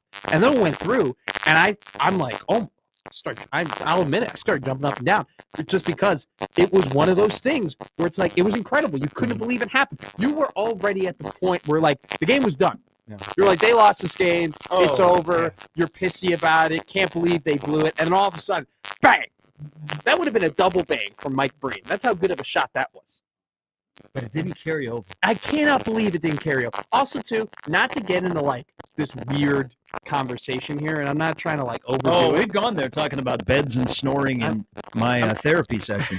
I'm not trying to. This is a safe place. I'm not trying to overdo it here, but like Bryce hits the shot, and he does the whole calm down. Hey, bring everyone's celebrate. He's telling him bring it down. I don't know. Maybe he should have been like, come on. Like maybe he should have gotten him up a little bit. That's a good observation. Maybe he should have been like, come on guys, let's get energy because he made it. And he goes, no, calm down. Like, nah. Yeah, their huddle, because the Peacock showed it briefly when they came back. Yeah, it was kind of like that's the under 12 media timeout in the second half. Yeah, he immediately. That was weird. People go up to like they're trying to jump up on him, and he goes like he's not pushing him away, but he's like, "Hey, calm down." I'm thinking in my head when I'm watching, I'm like, "Okay, I get it. That's an interesting like act like you've been there before, but you haven't been there before. You haven't been there before." That was an incredible shot. Part of this is discussion I had yesterday. I think I asked BC, okay, this is a good basketball team, but like, what's the middle part between good and great, and how do they get there? Like last night would have been, okay, they're a little bit better than good. They closed out a game on the road where they were up 15. They didn't let it slip. They didn't look like Nebraska basketball at times has looked in the past. Chris writes in the Equitable Bank inbox. He goes, I didn't hear any lies from Zach. Just saying. This is Nathan. Good morning, Nathan. Nathan? Jimmy? Yes. Oh, there we go. Hello, Nathan. Boy, Nate. Good morning, gentlemen. Good morning. Sounds serious. Well, I rode the roller coaster last night, like everyone else. Okay. Yeah. But we're 12-3. Mm-hmm. Same way we were last year. 12-3 through the first 15. Bryce Williams on pace for a 50-40-90 season. Great observation. Yeah. That is wild. Yeah, I mean, there's only, I think I looked it up, 11 guys that have ever done that in college. Wow. Jesus. Really? There's only in college history, Nathan? Yes. Wow. And most of them are from smaller schools. Okay. Wow. Dang. That's great. So I've had a lot of friends. I've been a Husker basketball fan for a long time. A lot of friends of mine have slowly come on board the past few seasons. And it's like, they can't believe, the things that happen. I said, welcome to the club. Like, you just ride the wave and enjoy it for what it is. Yeah. Like, it's the best way to look at it. I agree. Everything's out there in front of us. I'm disappointed. We were up 15. Our next two shots after we were up 15, long, deep threes. And then it just kind of, you felt the emotion and everything got away from us after that. But, I mean, we have a team. This is a solid team. They'll figure it out. Don't lose faith. Mm-hmm. Yep. I like it. I agree, Nathan. Thanks for the phone call. Yeah, Wow. there's a little. No, I'm not gonna say wow. Oh no, I saw the 50-40-90 thing. Oh, I have it here. Make your point though. We'll get I mean, I think some people, okay, last night was disappointing. Last night was it was another Nebraska athletic gut punch. But I have like a weird optimism that they're still a good team. I don't think they're a great team. I think they're middle of the pack in the Big Ten. And if you're middle of the pack in the Big Ten, then you're in the NCAA tournament and you're a 7 to 10 seed. So they are what they are. But to go to that next level, you get the cut stopper that is not wearing that is also not just only number 3. Yeah. And you win a game like that, and especially in a situation where you could have thrown the knockout punch at Iowa. I'm telling you, they were teetering. Sanford and Dix saved their season last night. Now, Josh Dix, I've been a big fan. I've seen Josh Dix play since he was a young kid playing AAU here in the Omaha area, and he's a baller. And I also know the night that he suffered an incredible leg injury when he was at Lewis Central, or at AL, excuse me, and may have never played basketball again. And it was a slow process, and now he's very underrated. I agree with what Hoiberg said last night. And then Sanford got hot. I mean, he didn't do anything in the first half. No. And then the guy who has eyes that look like he's from Mr. Deeds all of a sudden goes crazy. Someone calling him Woody Harrelson. Oh, I Didn't like Sanford look like Woody Harrelson? I got so annoyed.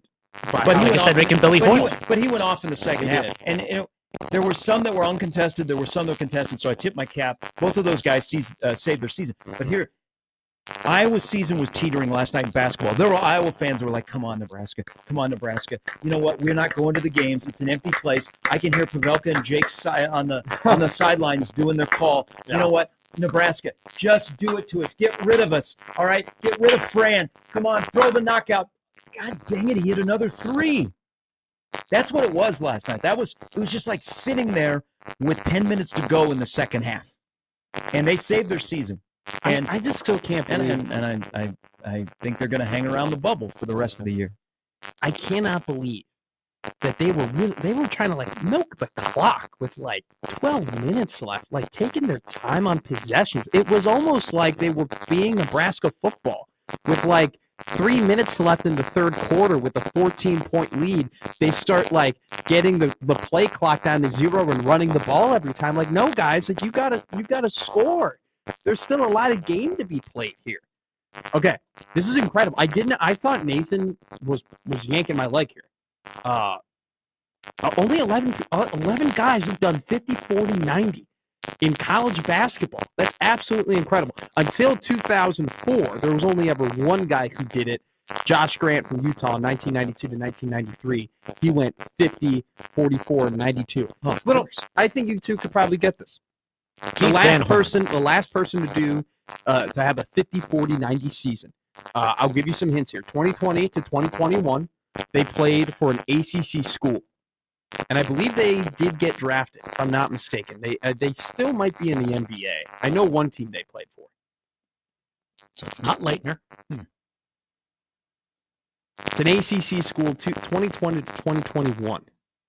Yeah, they're having a great year, actually. Oh, This guy. one of the Virginia dudes? I can't remember his name. Which one? Curtis Staples. No. Okay, if I give you this, you might get it. It's not Brogdon, is it? No. Okay. They play for New Orleans right now. The Pelicans. Having a really good year for New Orleans, actually.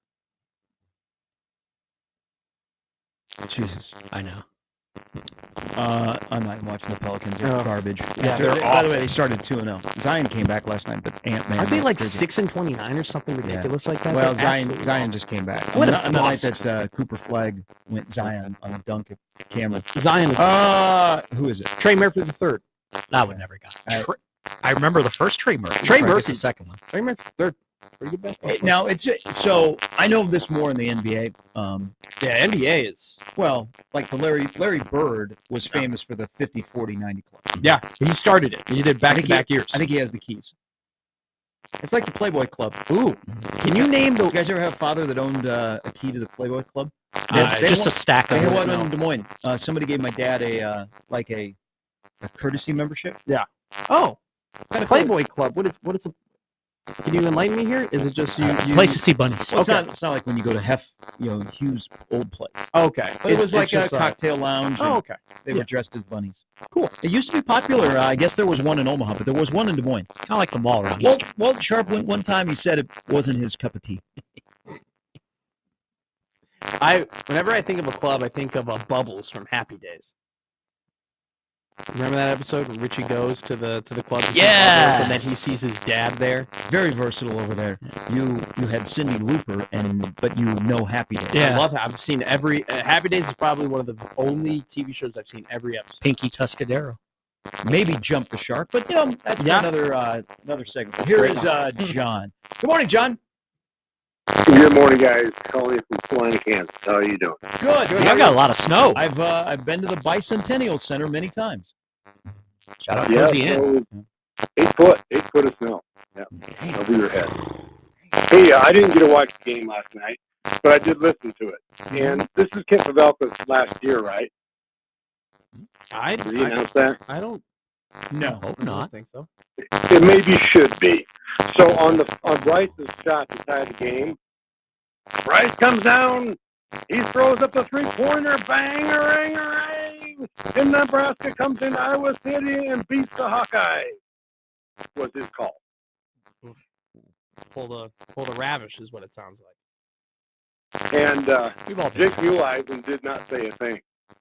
He just sat there, probably in disbelief. But can't call the winner last night on Bryce's shot. Yeah, it happens. That's unfortunate. Yeah.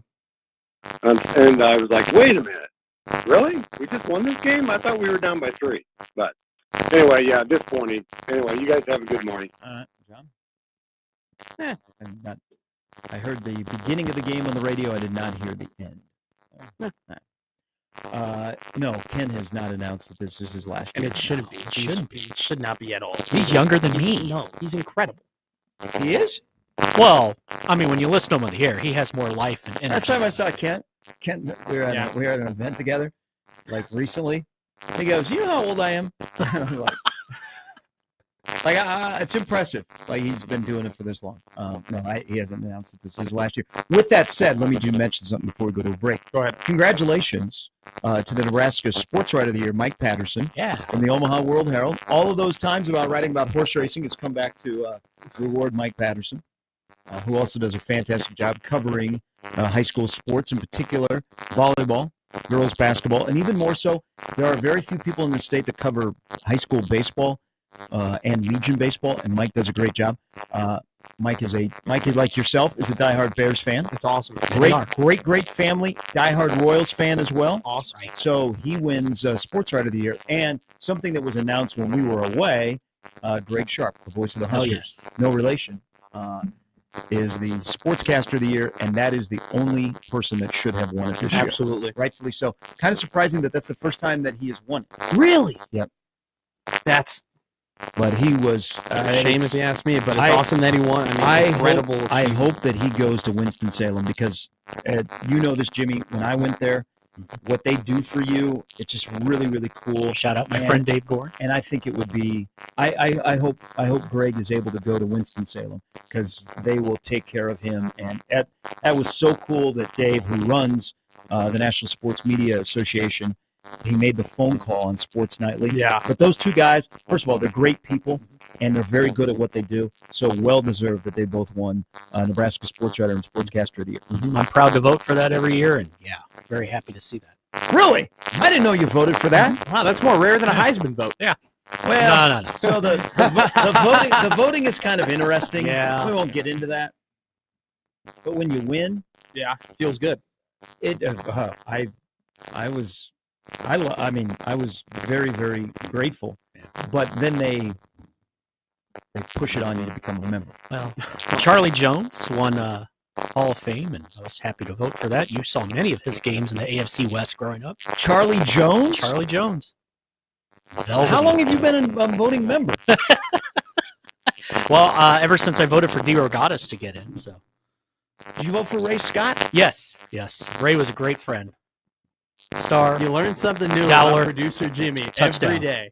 every day. What about Kirk Dowdy? The old cowboy. Merlin Olsen?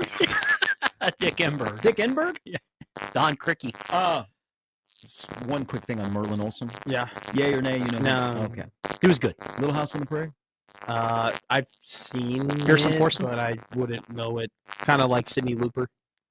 I was flipping through the channels during break, and I stopped and I watched about 10 minutes of Little House on the Prairie. Yeah. Michael Landon and Merlin Olsen were there in a scene together. And I'm like, this is what I was forced to watch on Sunday nights when I was a little kid. My God. Now we have football. Yeah. They had some drama in that, too. And they brought out the gun. I think we watched we watched Little House on the Prairie in like 3rd grade, and that was it. In school? In school, yeah. Wow. Yeah.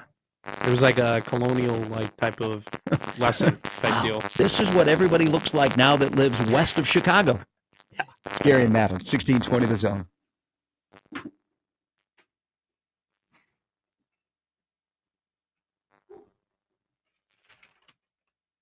to cash in on all your takes during the playoffs. Which player is going off? Which one's ice cold? Over 5 million happy players, $2 million. One Underdog makes it fun and easy to cash in on all your favorite athletes' performances. They got all your favorite leagues, teams, and stars to choose from.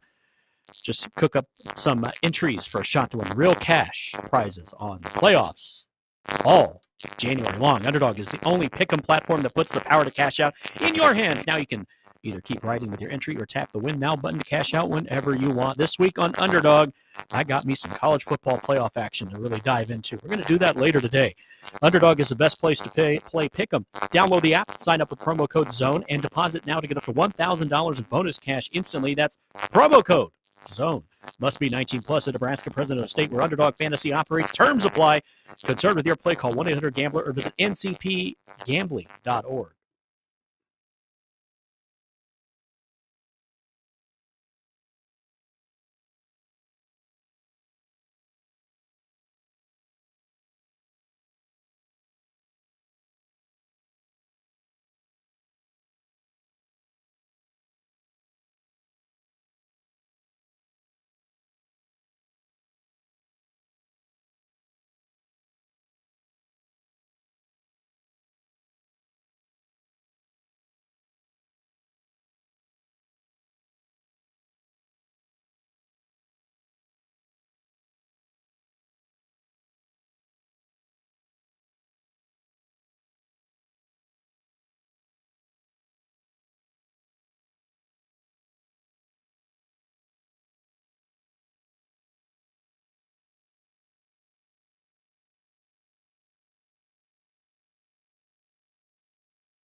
All right, welcome back in, Gary and Matt. A story that is going to dominate the national news today is the horrific images that are coming out of Southern California around Los Angeles, Pacific Palisades, out towards Malibu, with the fires. It is terrifying.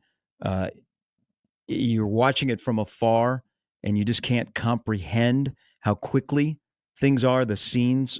My brother lives out there, so I had a discussion with him last night. He is not near that area, Thank God. but looks like it's going to burn all the way to the beach.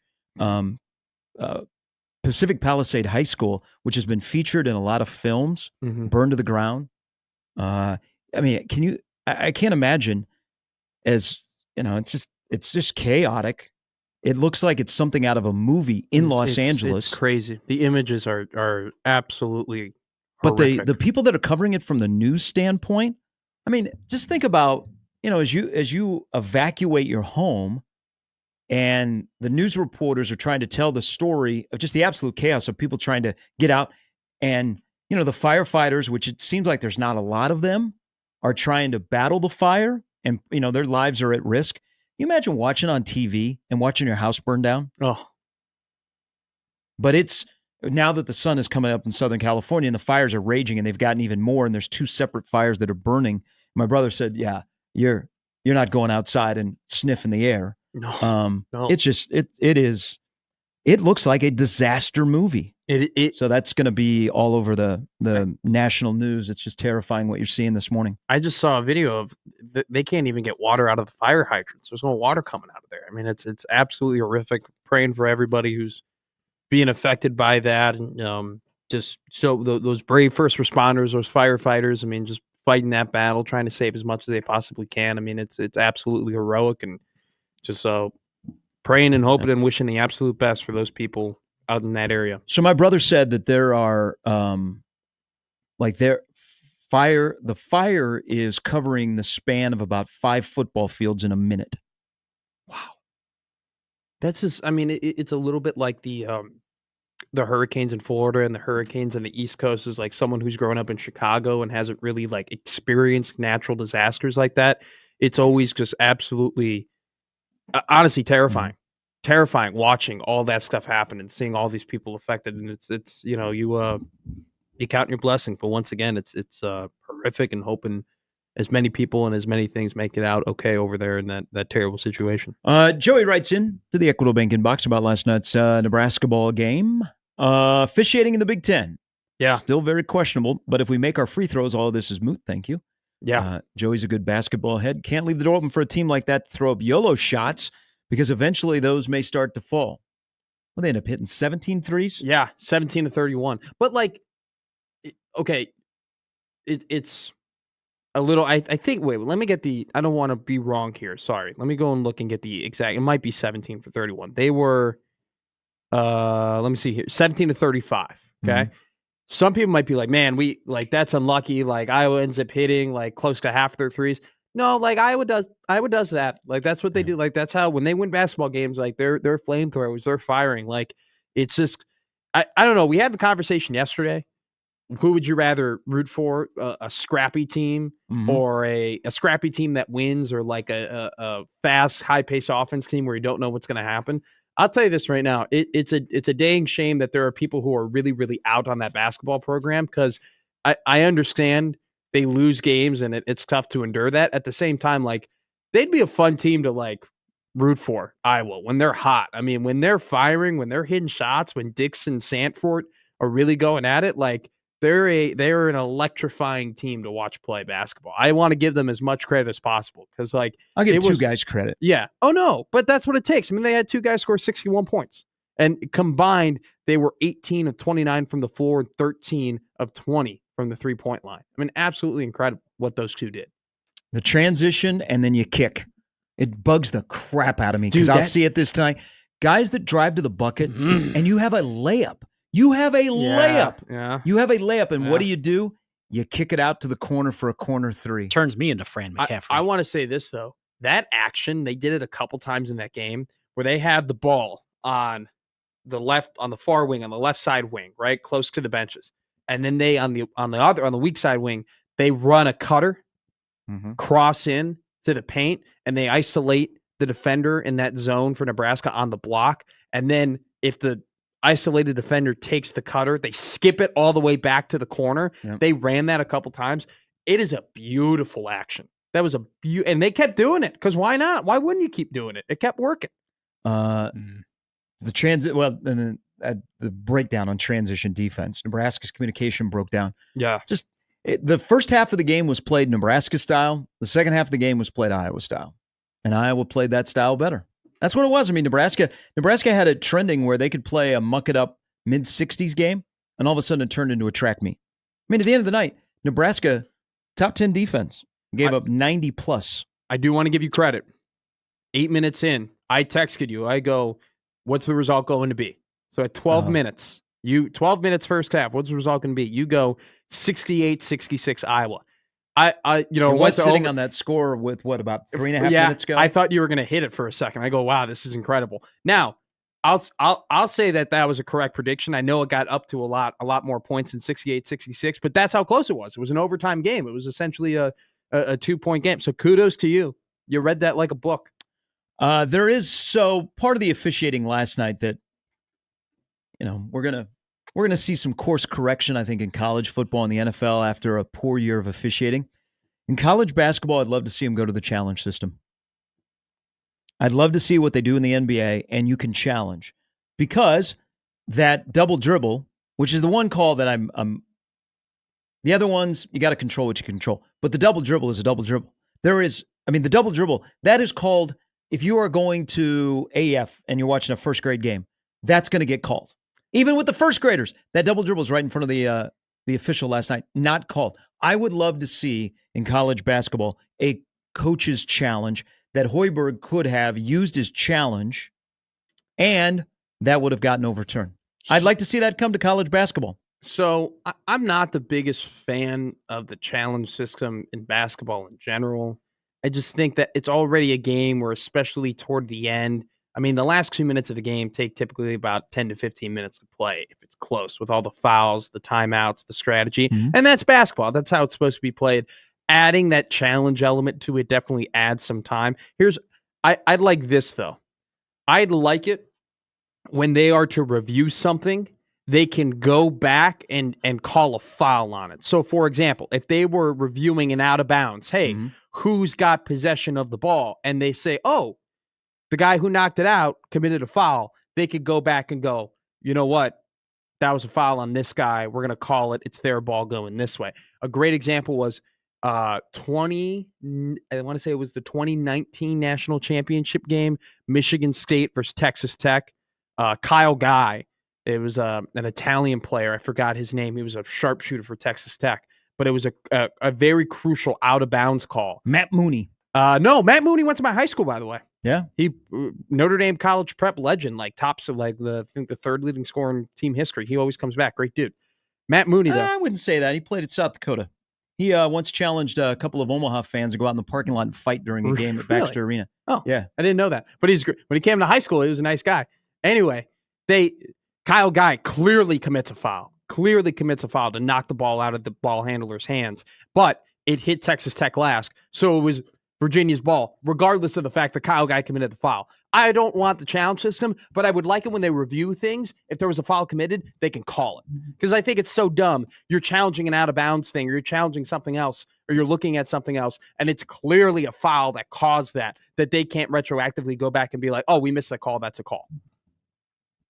Tony Bennett would say, hell no, that helped us win a national championship. It did. But here's the thing why I say we need to have coach a challenge in college basketball. They review the stupidest stuff at the monitor in the middle of the game.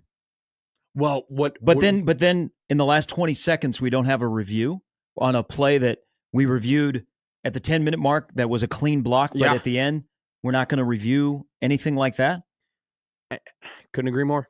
What pissed me off, though, is that before that foul call, right? The reason why we went back and we saw that replay over and over again was because they were trying to figure out if Bryce Williams' 3 that was made earlier was a 2. And so you're telling me, though, but that was clear that it was not, his foot wasn't on the line. It doesn't. Well, you're right. Like even in real time, as the officials right there, you're like, Okay, there's space between the line and his toe. What made me mad is that they played that entire sequence that could have led to the very end of the game as if Nebraska was down 3, and they could have easily been down 4, and it would have completely changed the game. So you're telling me Nebraska could have played the entire all the way to the end of the second half, made a 3, tied the game, then they go back and go, oh, actually that 3 was a 2? the next dead ball. So exactly. But if the next dead ball was at the end of the game, that's true. they would have That's they true. would have went back and been like, "Oh, Nebraska, you actually don't win because that shot earlier was on the 3-point line." That could have happened. And so then it was actually we weren't down 3 the whole time. We were down 4, but because you didn't properly call the 3-point, the 3-pointer at the time, Nebraska didn't know that. That could have happened. That's so dumb to me. It's so dumb that could have occurred. And then the game's over at that point. You don't go back and say, "Oh, actually, we're going to replay all the way up from when that shot was." Game's over. Let me look here. I need to bring up the I have box score from last night. There's we'll go to the Equitable Bank inbox. John Johnson emails. At no point during your description of assembling your new bed, which you took way too long, by the way, did I hear you mention taking breaks for beer. You will learn, if you are going to keep doing it yourself, that beer breaks are an essential part of the process. John, my guy. He knows what he's talking about. John, let me tell you something right now. There was not beer breaks whilst making the bed, but when that fairy nectar touched the lips, touched the tongue after a hard day's work, it was incredible. You've been talking to Josh. Absolutely incredible. What are you trying to look there? What are you trying to find? I just think it's absolutely ridiculous that I once again, this is a good Nebraska basketball team. This is a Nebraska basketball team that I have the utmost confidence in regards to making the NCAA tournament and winning a game. No, I was looking up. So the 3 guys that worked last night are not 3 of the more well-known Big Ten officials. Okay. I think Bigelow tweeted out that it was the first time in a while that he did not know. He didn't recognize the names of the Big Ten officials who were doing the game. That's how you know. I recently did a game and Jason Phillips was working, and he was one of the guys that worked last night. But it's not, it seems like in the Big Ten, the same guys work every single game. Kelly. So when the game started and I saw what 3 officials were working, because you have your favorites. Yes. You have your favorites you're looking out for, and you're like, God, weren't they in San Diego last night, and now they're in Iowa City? That's how I used to look for Higgy. Hey, Roger Ayers. Roger Ayers is like 4 days off the entire year. He's like put 30,000 miles on his travel. Like Steve But those Ballmer. 3 guys working last night, I didn't recognize. So they were some of the newer guys that are working the Big Ten, but they're lower down. Now, doesn't excuse, but I got to imagine that every team does cut-ups after a game, and they'll send it into who is the head of officials for that consortium that controls the Big Ten officials, and they will point out calls. The double dribble has to be the first one that Nebraska sends in, right? That's at the top of the reel that they send in. That's number 1, and then Burke being belly to belly suplexed onto the ground. I mean, he didn't play after that. It looked painful. It sounded painful. I mean, everyone was around him being like, "Dude, that's bad." I mean, he could have slipped a disc or something. That was absolutely horrifying. Oscar writes into the Equitable Bank inbox. He goes in a roundabout weird way. Is Berke the doppelganger for Doug McDermott? Buchtenfeld? The doppelganger. Like in terms of looks? Mm-hmm. That's what he's no. I got a little Boban watching him. Not a lot, but just a little bit. Did Dougie have a mustache like that? That was that pronounced? I don't see it. No. Berke is a little bit of an interesting guy. He has an interesting look. I don't think there's a lot of people that look like him. Mm-hmm. The haircut is a choice, certainly. Well, it's an easy choice. Number of those. You don't have to have you don't have to put a lot of effort into it. It just kind of is there. Yeah. You shower and it's there. It's a little bit like your hair. That's why we made hats. All right. Jay Moore coming up in the next hour on 1620 The Zone.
And hey, speaking of 1620 The Zone, that's the station you're listening to right now. And you can join its VIP club by signing up for 1620 The Email. You'll be the first to know all the exciting content that's happening right here on The Zone, including sports news, contests, promotions, and more. Anything that you'd like to know about sports radio. Sign up today at 1620thezone.com. No. No on the song or no on the No, sing? the song is great. Okay, that's what I thought. You even want to take a crack at who this is? I just love it from the Bond movies. Hey, good for knowing that, though. I'm a big Bond guy. I love That's a Bond. great movie. Can I say Octa? That's my. Yeah, go ahead. Yeah. It's a cat. Go ahead. It's an no, eight-legged cat. I don't want to take the bait. It was a movie. Yeah. We talk about movies on the show. Came out in 1983. What's your favorite? Do you have a favorite Bond? James? That'd be my favorite Bond. Mhm. Walter? Walter, yes. Maverick's great. Oh, that's a good one. No, Bond movie. Favorite Bond movie. I was a big Moonraker guy. Ooh, Jaws. I Yeah. like that. Not the shark, obviously. I love GoldenEye. It's a good old schooler. Love View to a GoldenEye. Kill. Give me some Christopher Walken as the bad guy. Yeah. Oh, that's a nice one. He played great in that movie. And the late, great Grace Jones. Casino Royale, man. That's probably the only like theme. new one where I can like really sink my teeth into it and be like, I love it. They got to Speaking come of out with a new Jaws. one pretty soon, right? Like Who's the I most recent Bond? Daniel Craig. Okay. And he did Casino Royale. There was one right after that was almost like a continuation of Casino Royale. I forgot the name of that. Skyfall? Skyfall, Spectre, Mhm. and then there was No Time to Die, Mhm. which was the last one. Spectre was meh. Skyfall was really good. I didn't even watch No Time to Die. I think it got a pretty negative You rating. think Tom Cruise was ever approached to be a Bond? Approach? Sure. Yeah. I said, But no, I I'm Ethan think- Hunt. Mission Impossible movies better than Bond movies? Yes. $1,000,000%. I cannot wait for the next Mission Impossible movie, which is a part 2. What they've been doing with that series as of 2? late. Those Like, damn up to Gideons. 7 or 8? Well, I've lost they track. It's like had- the Fast and the Furious. I forgot the name of the last Mission Impossible. Excuse me, Mr. But it is Hand. coming out this summer because when I went Yes. and saw the Bob Dylan biop, they were previewing Dead it. Reckoning. Dead Okay. Reckoning. And it was part 1 was really, really good. Here's the problem though, with like when you do a 2-part movie and then you have like 2 years in between. I now have to go back and watch Dead Reckoning part 1 to remember what the full detail sequencing, like what they're going to be doing in Dead. I know that it was something to do with a key, that they needed a key to go and get something. They've had a resurgence of Here's what's going to Mission happen. He's going to do a Impossible bunch of movies. stunts. Mhm. He's probably going to jump off a moving plane. Mhm. He'll probably fall out of the sky, Mhm. and he'll live at the end. And then he'll go after Guido and finish what he I started. think he in might Risky die in Business. this one. I think he might die in this You can't kill Tom Cruise. No, yeah. I you think could it kill. makes sense. You can kill Tom Hanks. You can't kill Tom Cruise. That's wow. That is Yeah, I couldn't do that. Tom Hanks plays a better dead guy than Tom True. Cruise would. true. But what movies has Tom Cruise ever died in? Cocktail several times, but then he comes back every time. He didn't die in Cocktail. Oh, Cocktail's trust great. me, when she threw that chicken a la king on him, he died.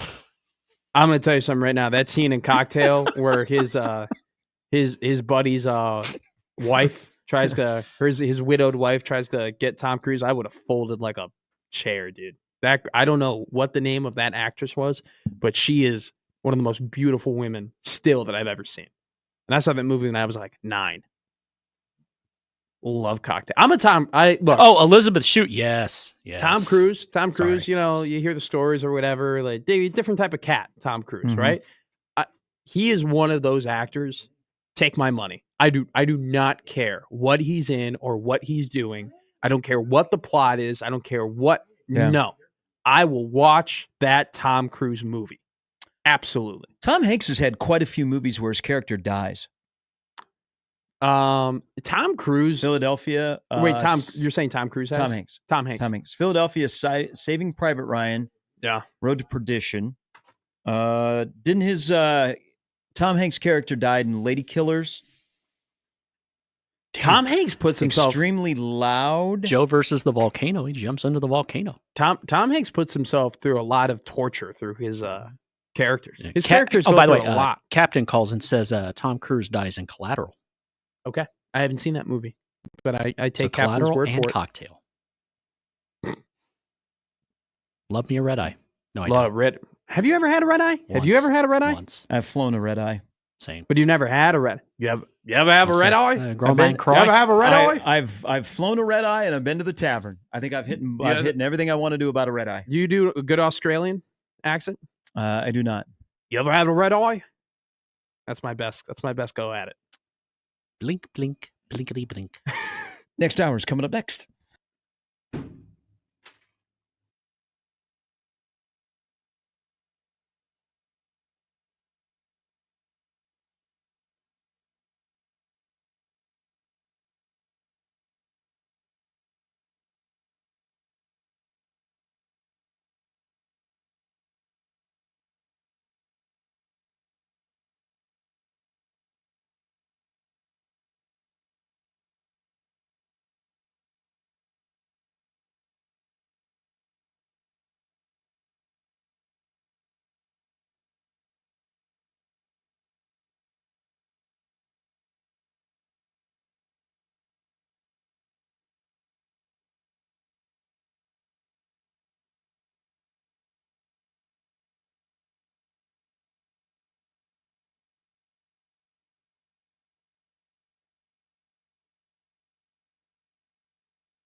All right, welcome back in, Gary and Matt. Stan texts in. He's got a question here. He said, I missed out on Snowmageddon. It must have all melted when I got back from vacation. Yes, it did. We had feet and feet of snow. It was. I like our guy in Salina. I actually had to do a show remote because I couldn't get out of my apartment. That's how bad it was. It's awful here. but then it warmed up and all the snow went away. The waters receded. He says, can we give some love when there is a blizzard and everything shuts down, that dive bars find a way to open? Oh, That is love true. it. Absolutely. When in doubt, your local dive will be there for you. When in doubt in anything in life, your local dive, arms wide open. When arms wide open. Cool. Yeah, that ain't, yeah. No? No. Worst song on that album. And then if it's the worst song on the album and then you sing it, that's not a good combination.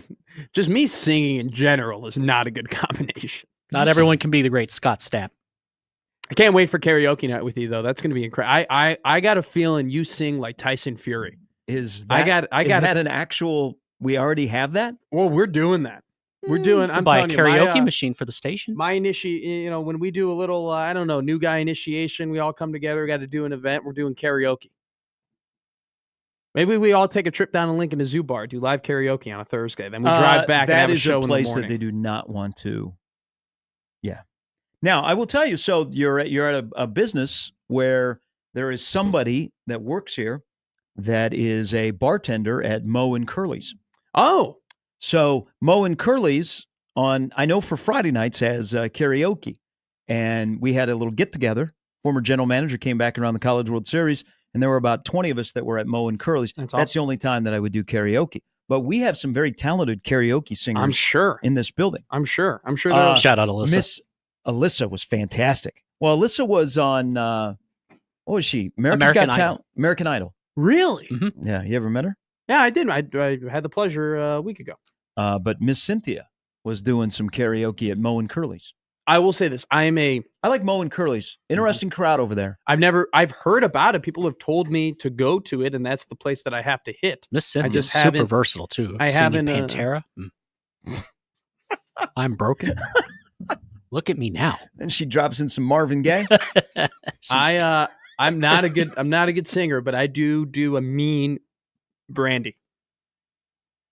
As in fine girl, Yes. or as in boy is mine? No, Brandy. Yeah, keep that to yourself. We don't need to hear that on the radio. No. Thank you very I'm going much. to save it because I'm going to say that I do a good Brandy, and then I'm going to try and sing it, and then it's going to be embarrassing, and just not gonna have that happen. Trust me, nothing can replace yesterday. You are safe as can be. My music knowledge is not on the par. You've come to the right place. I'm going to learn a lot. I'm going to learn a lot being with you two every morning. There's going to be a lot that ends up in we've learned already a lot from you. So we are actually blessed. Thank you. Yeah. You're welcome. We are learning about our child, right, Jimmy? Every day. It's the best. Yes. With Hey, no curfew and remember, no handcuffs. we live vicariously through you. Yeah, we do live vicariously through you. It's going to be a good weekend. We'll have some good stories on Monday and back to the old country on Friday. So it should be a good time. The old country? Yeah, Lincoln. Oh, the old country in Lincoln. The old country. Long way away. The old stomping grounds. Reunion. I haven't been there in a while. Have they installed the rail system between Lincoln and Omaha? Nope. Hasn't happened I yet. got power in Lincoln there? The old rail system? They have water that runs in Lincoln? You mean I-80? Is that what you mean? The old rail system, I-80? No, they were going to put in, and I still think this is a great idea. I think it was Hal Dobb. Hal Dobb was going to install a car. That'd be incredible.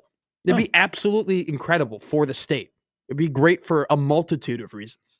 But instead, we scaled it down. Now we're going to have a streetcar in Omaha. Okay. That goes from where to where? 50th to UNO. Okay. No. Isn't that right next to each other? No, that's not where it's going. 50th and UNO, like right? Isn't that like? I forgot you are still very new here, so you'll believe me. I'm new enough to know. Oh, I see what you were doing. I'm new enough to know. That. I mean, I only know Dodge. You weren't kidding yesterday. I didn't realize it. You really can't take a left off of Dodge. Like you cannot do it. I was trying to go and eat somewhere, and I was like, "Oh, I'll eat there," and it was on the left side, and I go, "Oh, I'd have to do math in order to like get around to that place." So I'll just keep 4:30 in the morning. Much easier to turn left than 4:30 in the afternoon.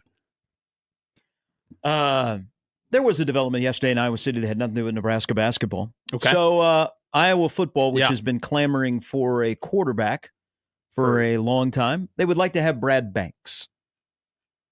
Like, there's a position at Iowa under Kirk Ferentz and his son that they haven't been able to figure out. Like for a while, even though there's like a Stanzi and a Beathard in there. So they got Mark Gronowski, who was transferring from South Dakota State. Yeah. I think he got a lot of money. Good for him, man. He was going to dabble in the NFL, or he was going to go to Iowa, and he decided to go to Iowa.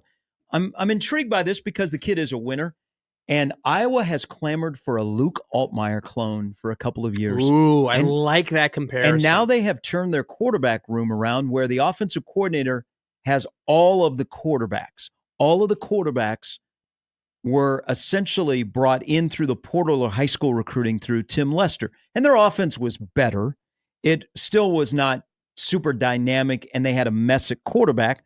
But count me as intrigued that maybe Iowa has figured out their quarterback, that they found their Luke Altmaier clone. And so there's a lot of schools around the Big Ten are going, you know what? We have that one position that we can't figure out. Iowa may have figured out the quarterback position for 1 year. Gronowski is a one-and-done guy.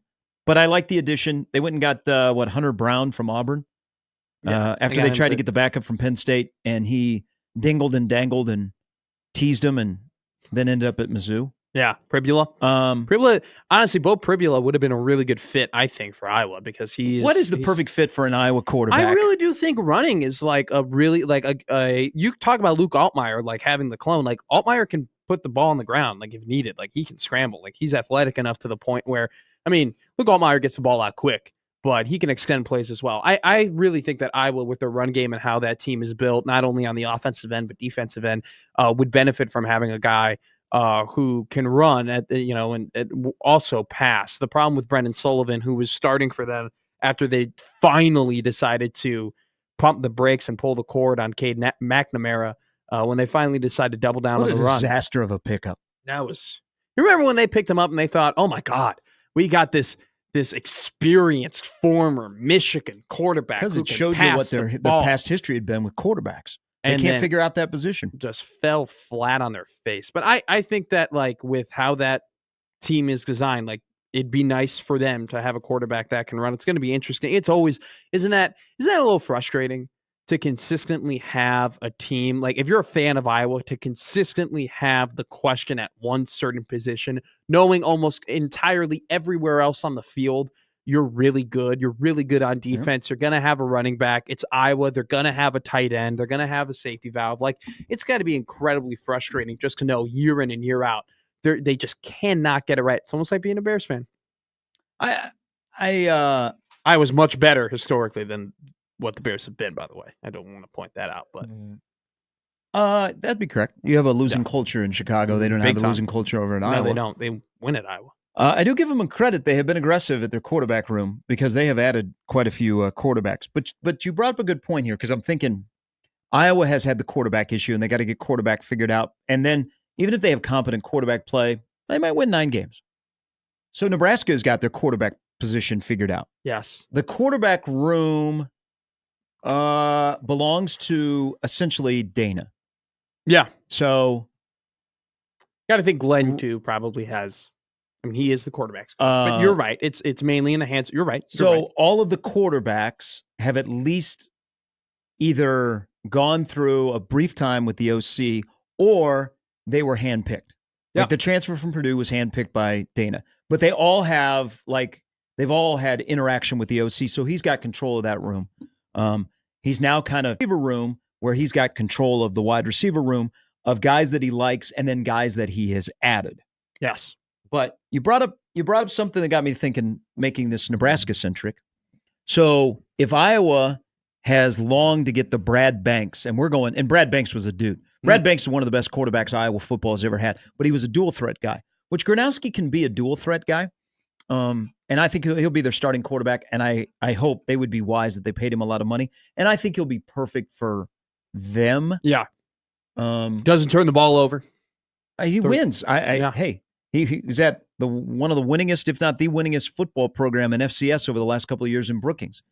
The one position that Nebraska can't figure out, that they just keep adding body after body and recruiting that position, and they can't figure out. And at the end of the year, we go, man, if Nebraska had blank, if they were better at this position, man, they might win 8-9 games. Ooh, it's one of two. I'll say this program currently, not in the past, but I'll say it's running back. Okay. Running back or wide receiver? What is it? What do you think it is? They have, I would do more running back over a stretch of like 5 to 7 years. Exactly. That's what, not historically, just currently. Wide receiver, I mean, Torrey and Trey Palmer, but those they were all serviceable. Those were all transfers, though. But Gronowski is a transfer, and he's a one-and-done guy. Good point. Running back would be the position. Yeah. Like we might even say that next year, but we probably will not say that running back is the position that Nebraska can't figure out. Even quarterback, you can't say this about Nebraska, that they haven't been able to figure out quarterback, because they went from Adrian to, they had a bridge. All of a sudden it's Casey Thompson, but it's not like Casey Thompson derailed your season. Casey was and now good. you figure you got your quarterback position figured out, and then you add Latif to a room, who, don't overlook him. No. I hope he comes balls to the wall and competes. I know they don't necessarily want to play him, but that's a good addition to that room. I would agree with you. Running back is the position that Nebraska hasn't been able to figure out, in a weird thing of a school that used to be known for their running back. Yeah. I back you. I mean, that's what it was. Not even just like I backs. I mean, even your fullbacks were dudes. Like, go back to 1995, the national championship game. Who scored 2 touchdowns in that game? Schlesinger. Yeah, I'm sorry. I have a bad time. my lisp isn't good at pronouncing those types of names. But you're right. But over the last 5 to 7 years, I mean, how many guys have we gone through at this point where it's like, it might be Marquise Stepp's job. It might be Jaquez Yant's job. It seems like, okay, it's going to be... We'll always have the game against Northwestern. Yeah. With Jack. It's going to be Gabe Irvin's job. He gets injured. Okay. Oh, hey, AJ Allen looks really, really good. Look at this freshman. Now he transferred to Miami. Breaks his collarbone. Right? It's just been this cycle of like, all right, this is Anthony Grant. Holy crap. North Dakota. He looks like a dude. It kind of falls off toward the end of the year. Next year, it's Gabe Irvin's back. Gabe Irvin's going to do it. Ramir's going to have no, they both get hurt. Ramir, I think Ramir, he hurt his shoulder and Gabe hurts his hip. Anthony, out of nowhere, has the fumbling issues. Then Emmett Johnson's forced into the role. And now we're convinced that Emmett Johnson is going to be the guy. But I think you and I both know very well, Emmett Johnson's a really good player, but he ain't, at least we haven't seen that superstar yet. I mean, he's got to translate it over a course of a season. I mean, look, I beat this dead horse over and over again. You look at the college football playoff. Mm-hmm. You look at the teams that were remaining. Look at what's the one commonality between a lot of those teams. It's their running back room and the dominance of their running back room. Penn State has 2 of them, Katron Allen, Nick Singleton. Ohio State has 2 of them, Travion Henderson and Quinshawn Junkins. Notre Dame's got Jeremiah Love, who's a stud. You got Texas. They've always had a really good running back room. And then you even go back to like Indiana, like Tyson Lawton, Justice Allison, like that was a really good 1-2 combo. Definitely not on the other factors. Ashton Genty was in the college football playoff. You had Scadaboo for Arizona State. I mean, these just absolute studs at running back. That was a major commonality between the teams that were in the Final 12. And last 7 years, it's just been a revolving door of maybe this guy can be the guy, and they just haven't been able to find it.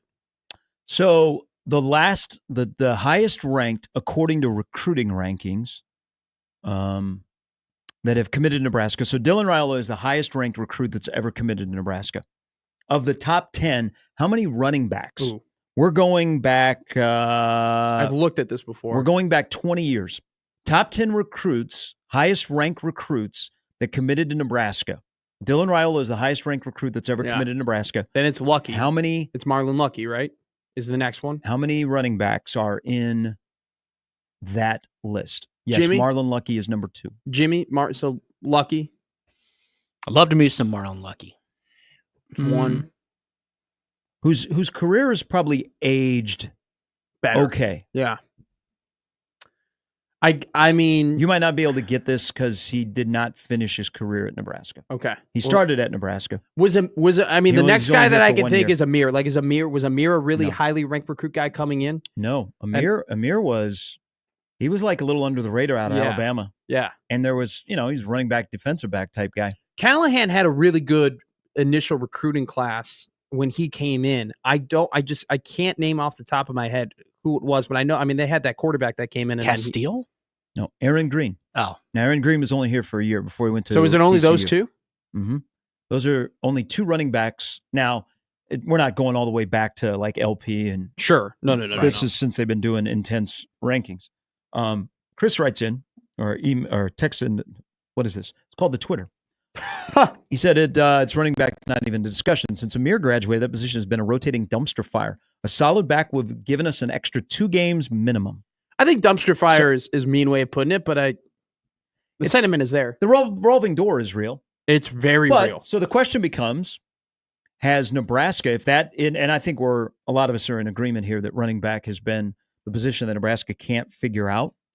You could even make a case for tackle. So that was going to be when I said running back, in the back of my head, to go, oops, like that might have been embarrassing because I immediately thought, O-line.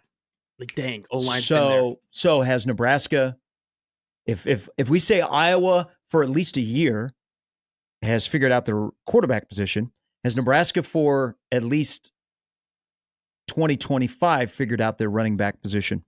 If they have solved it. I don't think so. I don't think so. If they have found their Divine Ozigbo clone. I think it's going to be a situation, Gare, where it's like you're only going to know if they figured it out until 4 weeks into the year. And one of those guys, whoever it may be, could be Connor Booth, could be Quidden Ives, could be Emmett Johnson, could be Nelson, could be a guy that I'm not even naming that comes out and like, man, that's the dude. But I don't think that's a question that you're really not going to know. I mean, we are going to be playing the revolving door of running backs all the way up until they play Cincinnati at Arrowhead on Thursday in August. Looking elsewhere on this list, this just shows you. So I've looked at that list. It's an interesting list. Because I think, isn't Corcoran third? Corcoran is ninth. Okay. I mean, he's high up there. The one guy, and I'm going to put Dylan aside because he's still in the middle of his career. Sue matched his recruiting ranking. Yes. So Sue was a 4-star.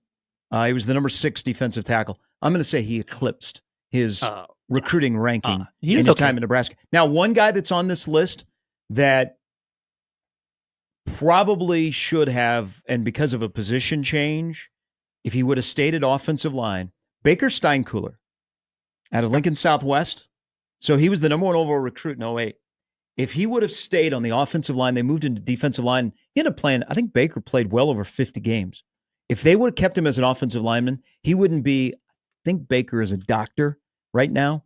I think he would have been in the NFL as an offensive lineman because he was an offensive tackle in high school. I mean, he was like daddy. Just a need. Then he suffered an injury, which did not help. But I wish they would have kept him on the offensive line. But looking through this list, so Courtney Grigsby is on this list. Tyjon Lindsey is on this list. Some guys that never finished their career here. Jason Richenberger. You have to go all the way back 25 years ago.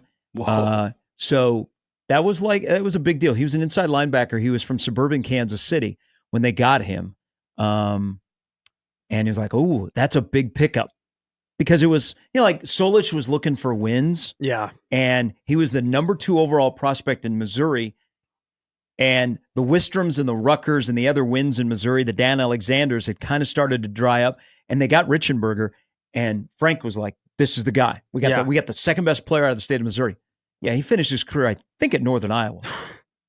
Yeah, he didn't play much. So I want to segue this a little bit into Matt Rule for a second. So you talked about, what was that guy's name again who moved? He was the number 1 player in Nebraska, and then he moved from offensive line to defensive. Baker Steinkuhler. Steinkuhler. Okay. It's a great name. I think you talk about, well, why did he change positions? And they needed to fill a need. But he probably, in your opinion, and you're obviously you have a great football mind. Should have stayed offensive tackle, and he would have been in the NFL. What I like about this program, about Matt Rule's program, is that it is a we program. It is a me before we program. It's about the team. It's about Nebraska. It's about tradition. But he always has the best in mind for players, right? It is a, hey, we're a family, we're together, we represent Nebraska. But he is always willing to do what not only he believes is best for the players, but what the players believes is best for them. And I've always respected that about Nebraska, and which is why I think Nebraska is an attractive program. I mean, it is a program that's gotten top prospects under Matt Rule in these last 2 years. It is a program that has been able to beat some top programs, not more times than not, but they have been able to beat other Okay, top so- programs in doing that. And I think it's because they have a player-centric model. Let me ask you this, Sure. because this is an issue that needs to be rectified. Again, put Dylan aside because he's in the middle of his career. Is why can't Nebraska hit on their top prospect? Yeah. It's got to The be number one player in every class. Like, you go back about 10 years, the names are startling because you're like, oh, I didn't know he never played. Sure. Jaden Gould, who was not the top player in that class in terms of rankings, but was top 3. Oh, he's at that school? Why can't Nebraska hit on their top player? It's coaching and player development. Look, Scott Frost. What about evaluation?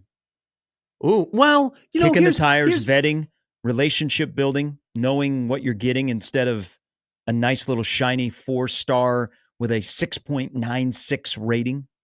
That's another thing too. The whole star ratings and what these scouts and these independent websites think about these players, so blown out of proportion. I mean, it's the reason why we get all mad at the college football playoff and the preseason rankings, because so much of what scouts think high school players can be plays way too much of a factor into how we look at college football. Yeah. Even though they play 12 games a year, at the end of the year, we're still taking into an account they have more time. Look at Vegas. Vegas makes lines. And sometimes they get wildly wrong in the lines because in Alabama's case, and Alabama's the best example, they take way too much into account how much talent they have on that team. Evaluation is a good way of looking at it, but like, it's development, right? These guys, they're great just because you're a great, and you know this, no one needs to really be told this. Just because you're a great high school player does not mean you're a great college football player. It's a different game. Guys are bigger. Guys are faster. It's played at a different speed. There's more X's and O's. It's more strategy, right?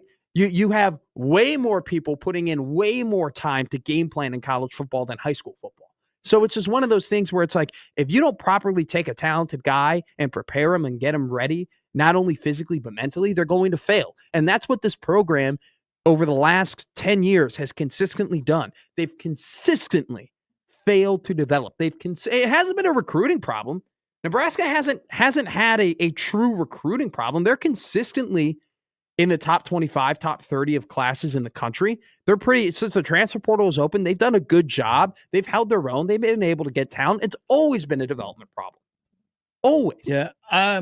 So rules, first high school class and first portal class, you have to put that aside because there's some misses. Yes. But that was put together really, really quickly and really so rapidly. that's why I put it aside. Absolutely. Let me just give you this before we take a break. So 24 class, the highest ranked player is Dylan. Okay. He Cool. started as a freshman. 23, Malachi Coleman. PJ Fleck has got Malachi Coleman. Yeah. 22, you could make a case for 3 guys. One of them's a JUCO guy. Javier Morton. Remember him? Yes. What do you think of his career here? He didn't play. AJ Allen. Transferred. And then Bonner. Yeah. Geez, I can't tell you, man. They don't know what to do with him. Okay. So 21, the top 3 players, Weaver, defensive end, Buckley, who I think is still at Michigan State. Yeah, he's an O-lineman now. But he was... Is he back to D-line? He was really young. He was like 16, 17 when he got to college. And then Hooley, the linebacker. So, real quick. Remember him? What was your favorite memory of Wyndon playing at Nebraska out of Hawaii? Who go to one of those classes, pick out the best player of that class. Who was the best, highest producing player of that class? And then tell me, in regards to not just the country or the state, just in regards of where they ranked within Nebraska's recruiting class. Pick one of them. I'll give you the 22 class. So Bonner, Allen, Morton, Grant, Crawford, who just transferred to join Mickey Joseph at Grambling yesterday. DeColdis Crawford. Emmett Johnson, Justin Jenkins, Jaden Gould, Deshaun Singleton, Malcolm Hartzog. Okay.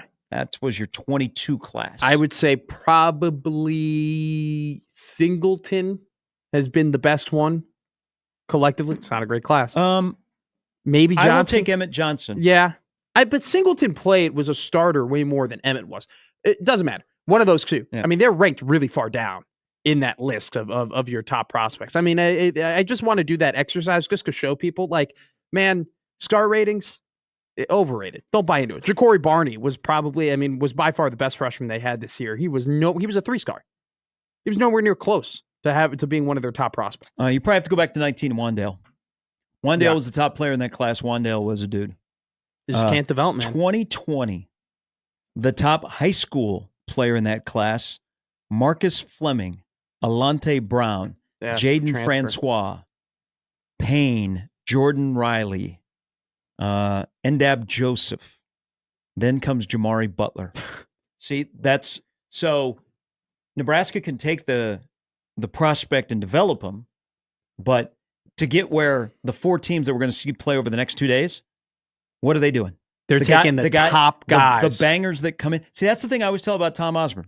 People go, you know what? Those classes were very underrated. No, they weren't. You know what? They were a great collection of developmental guys, and then they hit home runs with dudes. They had dudes at the top of the program that they took dudes that they became even dudeier when they got through Nebraska. They did. Lawrence Phillips became a better player when he got to Nebraska, but he was at the top of your recruiting class. So T.O., because of his program and his coaches and his development, was able to develop not only the middle and the bottom of a recruiting class. I mean, no coach goes, yeah, we're not really happy about the guy that is 23rd in our class. Yeah, we kind of a filler.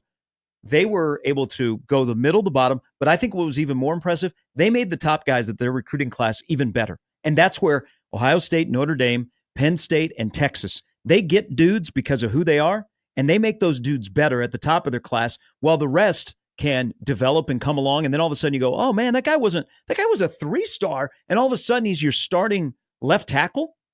But they're dudes at the top, like Jeremiah Smith, who is on a Carmelo Anthony run. Yes. Oh, great comparison. Like Carmelo Anthony as a freshman at Syracuse, what he did. Now, Jeremiah Smith isn't a one-done guy. No. But he's having that. If they finish the championship, that's the run that he is on. Yeah. And then you have Downs, who, was acquired. And then you have Henderson. Like guys at the top at Ohio State, they have been bangers.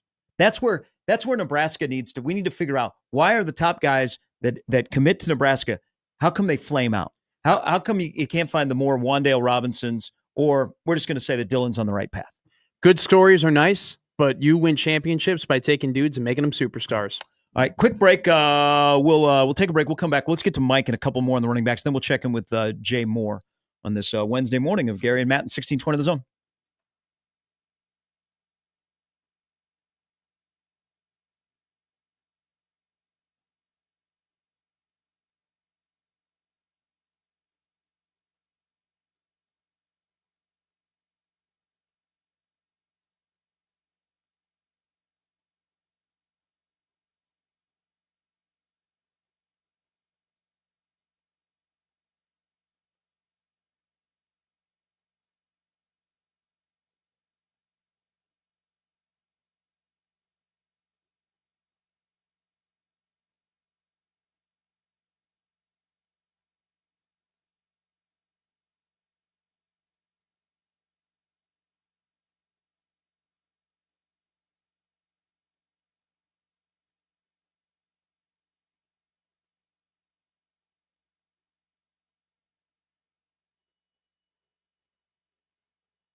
All right, rolling through a Wednesday, halfway through the week.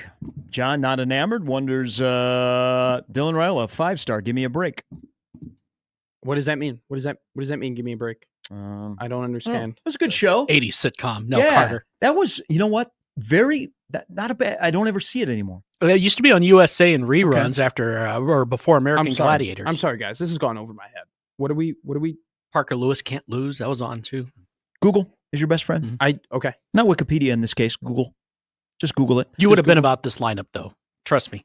Just getting to know you, you'd have been like, oh yeah, that's good. Andrew says, can you blame the running backs or is the constant yo-yoing that coaches do with them?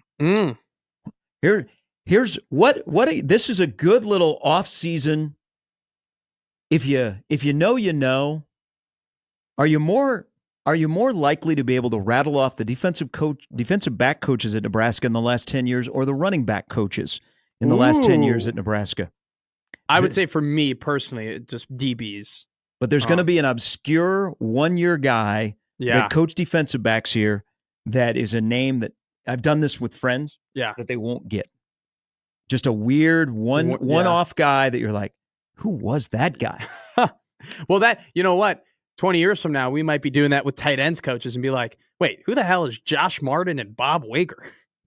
Andy writes in, I agree with what you said about talent evaluation from high school to college. I still think too much evaluation is put into measurables instead of scouts looking at a player and saying that is a football player, not saying he has good measurements. Maybe we can make him a good player. That's kind of, we've seen that transition a little bit from Matt Rule, right? They were all into measurables and they were taking guys who hadn't played football before and trying to make football players. This year, this transfer portal go around, they begin these non-Power 5 guys who've been playing ball. John Bullock is a prime example. So when John was playing at Creighton Prep and I was doing games, I'm like, how are nobody recruiting him? And I remember Tim Yonk telling me and a couple other people, well, Nebraska is interested, but they said he has to run this exact number, like that's crazy. Blank 40. And I'm like, watch him play. Yeah. Just come in person. He's probably not a guy that watching on film, you're going to be, oh my gosh. But if you watch him play in person, you're like, that kid's a football player. And look what happened. A regime change, a football guy, watched somebody play football and they're like, you know what? That guy's a pretty good football player. I will give you a prime example currently on this roster. There's two guys in the defensive backfield and they played in the Pinstripe Bowl. Caleb Benning is not going to go to a camp when he was in high school and shine. Like put up big numbers. Okay? He's just not going to do that. But Caleb is the perfect player, and I told this to his dad. I said, Caleb is the guy that you have to watch in person play. Yes. Because you watch and you go, that kid has incredible instinct, and I'm not looking at measurables that he doesn't run a great 40, but he goes out there, and when the lights turn on and they turn on the scoreboard, he can play football. Donovan Jones is the same way. Now, Donovan Jones is a little bit more athletically gifted, but Donovan Jones probably was not going to put up measurables that you went, oh my God, we got to get this guy. But if you watch him play football, which I'm not a tape guy, I'm an in-person guy. Yeah. And if you watch those two guys in particular play, you're like, they're good football players. We can work on the getting faster and getting stronger, but we already have the DNA to be good football players. And look what happened. They both played in the Pinstripe Bowl. Donovan Jones played half the game at cornerback, and he hadn't hardly played this year. And he looked damn good doing it. Real quick. But John Bullock is the prime example of a guy that measurables throw him out. Can the guy play football or not? I'll give you one more on the roster right now. Emmett Johnson. Emmett Johnson was the 2021 Minnesota High School Football Player of the Year. Mm-hmm. He didn't get an offer from Minnesota. Minnesota didn't offer the Minnesota High School Football Player of the Year who's at running back. I don't know if PJ Fleck is kicking himself, but when you watch the Dana Holger, what he's done under Dana Holgerson, I mean, that's another guy who maybe he was too small. Maybe he didn't have the measurables they wanted. Maybe he didn't run the 40, but he could play high school football, and he's playing college football now at a pretty high level. That recruiting, I know you're new to this, but the recruiting, it was Ron Brown that convinced Scott Frost to offer him a scholarship. Ron Brown had a lot of Emmett Johnson. He had a lot of pull in the first year of after Emmett Johnson's first year, I didn't know if he would stay at Nebraska. Yeah, because he was swimming in it. I gave last year, not this past season, but last year, I gave full credit to Emmett because Emmett's come a long way. Yeah. All right, here is Mike. Mike, thanks for holding. Welcome to the show. Hey, good morning, Gary. How are you? Good, Mike. How are you? Hey, I'm doing well, thanks.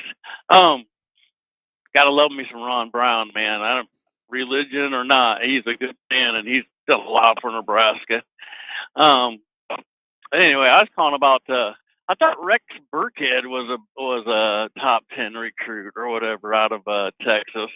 I was kind of wondering about that. And then there's a old name David Horn didn't want. He came to Nebraska and wound up going somewhere else. He was supposed to be a big deal. And then I just can't stand the idea that Iowa gets good running backs and Nebraska doesn't. I try to be I try to look at it, fairly. I'm not saying Alabama or Georgia, and we're not going to get everybody, but how can Wisconsin get good running backs every year? Iowa get good running backs, and we're missing the boat bad. Do you think it's because the selling point on the recruiting trail is the offensive line you're going to be running behind? That'd be my guess, yes, because the style we're playing right now, I don't know a running back that wouldn't want to come here. I mean, it's NFL made for them, That's crazy. I think that I don't know. It's got to be the offensive line that they're going to run behind. Speaking of that, are we going to have any news anytime soon on anybody in the portal? Probably Eli Pritchett. They've got a couple of guys on campus, including one that wants a lot of money. Oh, all right. From New Mexico I'm State. sure. Yeah. All right. All right. Mike, thanks for the phone call. Burkhead, you want to guess how many scars he had? I don't think he was super high up. Was he about 3-star? None. He had none. Look, I'm looking at 24/7 right now. Look at my computer. It had 0. It says it's only maybe. I went to the recruiting profile. Did 24/7 exist in 2010? It's a good point. He was in the class of 29. Or 2009. There we go. Wait. Because he was. See, I don't know if this is. No, he was a 4-star. It says he's a 4-star. He was a top 50 running back in college, in high school. It was a big deal. I don't know why it says. Why does it say up here 20? No, you know what? They're grabbing it. It's composite, so they're grabbing it. I bet ESPN had the rankings at the time because that's when they were kind of controlling the recruiting area at that point in time.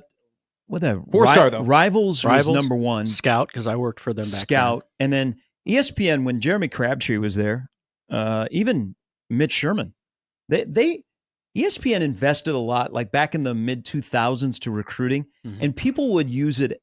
They would reference the ESPN recruiting rankings, and then they had cutbacks, and they cut Jeremy Crabtree, which was a major mistake, who was one of the best recruiting evaluators.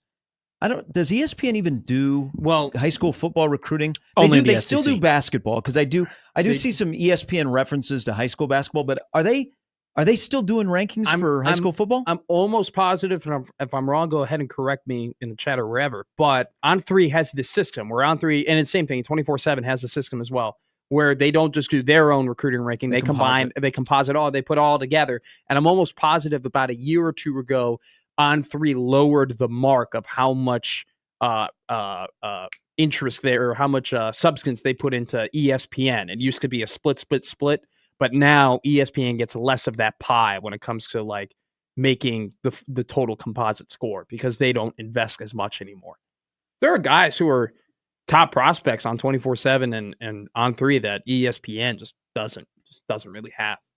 But they've done a great job. Max Olson's done a really good job in the portal. They've been on. He's the portal king. They've been on top of stuff in the portal news, man. I mean, credit to him, and he's taken that over, and they've been on top of that. So good pivot in that regard. But in terms of high school recruiting, but here's the thing, Gary. So I'm looking here. They still do high school recruiting. Yeah, I'm sure they still do it. It's just not nearly at the almost level. All of their high school recruiting stuff is behind a paywall, just like the On3 and 24/7 and Rivals. But can you still see the ESPN rankings without? Oh yeah, payroll? you can see the rankings. You just can't go like into the bios. inside news or why I should learn more about Bryce Underwood. Will Bryce Underwood be starting in Lincoln on September 20th? I'm going to tell you, that's destined to fail. Destined to fail. First off, I don't think he wanted to be in Ann Arbor. how can you turn that down? How can you turn that reported amount of money down and say, no, I'm going to go to the place where I want to go? Secondly, the amount of expectations that kid is going to have, the amount of pressure he is going to have because of the money he's making as an 18-year-old is ridiculous. Thirdly, you look back on these these true freshman quarterbacks, right? We talk about Dylan Raiola and how he was average to slightly above average. He was definitely above average toward the end of the year, but he had his struggles, certainly. He was by far the best true freshman quarterback in the FBS, and he was only average to slightly above average over an entire 12-game year. You know, if Bryce Underwood is a $10 million player and he's only average to slightly above average in his first year in Ann Arbor with those expectations, with those fans, with those donors, with that athletic department, it's going to be bad. You just can't pay that kid that money at that position. But that position demands that money. I agree. But I might have renewed faith here in ESPN. Oh, why? Why is that? Because I'm scrolling through here, their top 300, and there's Mosey, and there's Merritt, and they love themselves some Christian Jones. Whoever is doing the evaluation, good on you, because you might know ball. They have Bryson Weber in the top 200. Bryson Weber barely gets talked about in this recruiting class for Nebraska, kid from Texas. Keep an eye on him. Okay. He's 6'3", 180 long. He can cover. He can play man. He's very physical. I loved his tape, but he is getting very little discussion. They got him in the top 200. So my faith is renewed maybe in ESPN's high school football rankings. According to That's a good call. On 3, he's a 3-star prospect, nationally 524th. ESPN, he's 189th. He's the 22nd best corner on ESPN. There's a ball knower at ESPN. Bryson Weber is going to be a player at Nebraska. I like it. Can we get Jay here or? The email's been sent to him, so it should be 9 o'clock. Yeah. Okay, we'll get Jay Moore coming up at 9 here on 1620 The Zone.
All right, Jay Moore is going to join us for the next hour. Brandon Vogel from counterread.com as we catch up with them for the first time this year. Question here from Eric. This is a good question on this discussion that has turned into why can't Nebraska get running back fixed? If Iowa for 1 year has a quarterback fixed, I still think that's a really good pickup. Tim Lester might be a really good hire for their offense. Their offense was much better this year, but their quarterback play is still shoddy. Yes. He Gronowski has to be Gronowski has to be a 7-figure guy in Iowa City, right? Well, Jackson Arnold, who was in Oklahoma, and I know this is apples to oranges, Oklahoma to South Dakota State, but Jackson Arnold was in Oklahoma and did not have a good season and struggled to throw the ball. And he ended up getting $2.5 million, reportedly got $2.5 million at Auburn. So it's like, if that guy who is, basically getting recruited and getting that money solely based on his high school recruiting rankings and not what he did in college, if he's getting $2.5 million, yeah, I easily. Hey, so a story from the inside real quick on that. It has nothing to do with anybody that is Nebraska's currently pursuing, but Nebraska immediately pivoted. There was a agent for a Power 5 player that started half the year but did not finish the year as a starter that reached out to Nebraska, and they were looking for 7 figures. And the story I was told about how that goes down, they're like, not a chance. Keep it moving. But I would think that Iowa paid 7 figures for a quarterback. I wouldn't put it past him. I mean, that he's there for money because you're looking at, is he going to help his NFL draft stock at Iowa as a quarterback? But he's going to help his bank account. Good on him. I'm going to tell you this. Sure, he got a little scratch in Brookings. Able to spend some money at Cubbies. If he ends up making that Iowa offense potent, he did the impossible. So yeah, he'll end up getting drafted. If you do that, that's like turning water into wine. That is to make that offense something, a threat through the air. If we're being honest here, and some people are going to hate this, but I think it's the absolute dang truth. If Iowa was a threat in the passing game over the last 4 to 5 years with the running game and the defense that they've had, they'd be national championship contenders.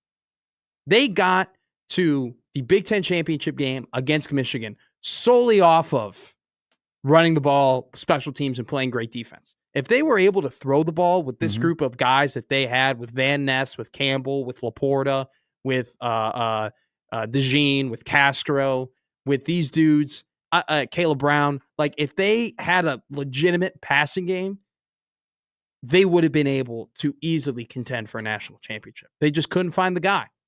They couldn't find the guy, and Kirk didn't want to fire his son. Eric writes in, he goes, the running back recruiting conversation, is it offensive line or Wisconsin-Iowa identity scheme? I think it's both. That's what they do. They run the ball, and they build their team around the fact that they run the ball. And that's why good running back recruits want to go and play for Wisconsin and Iowa. Nebraska, as of late, as of recently, hasn't done that. And they still don't have the offensive line to really recruit a running back and be like, hey, imagine running behind them. Not yet, at least. That's true. That's true. And Wisconsin now doesn't have that offensive line to go and get a running back recruit. Things are changing. Tides are turning. All right, Jay Moore's coming up next on 1620 The Zone.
All right, we're reeling to the last hour on a Wednesday.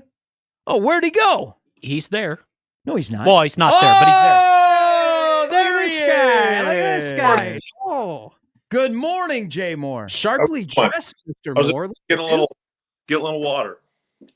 Yeah, you look like you worked out this morning, Yeah. have Just got done, cleaned up, got shaved for you guys. Just getting ready to head.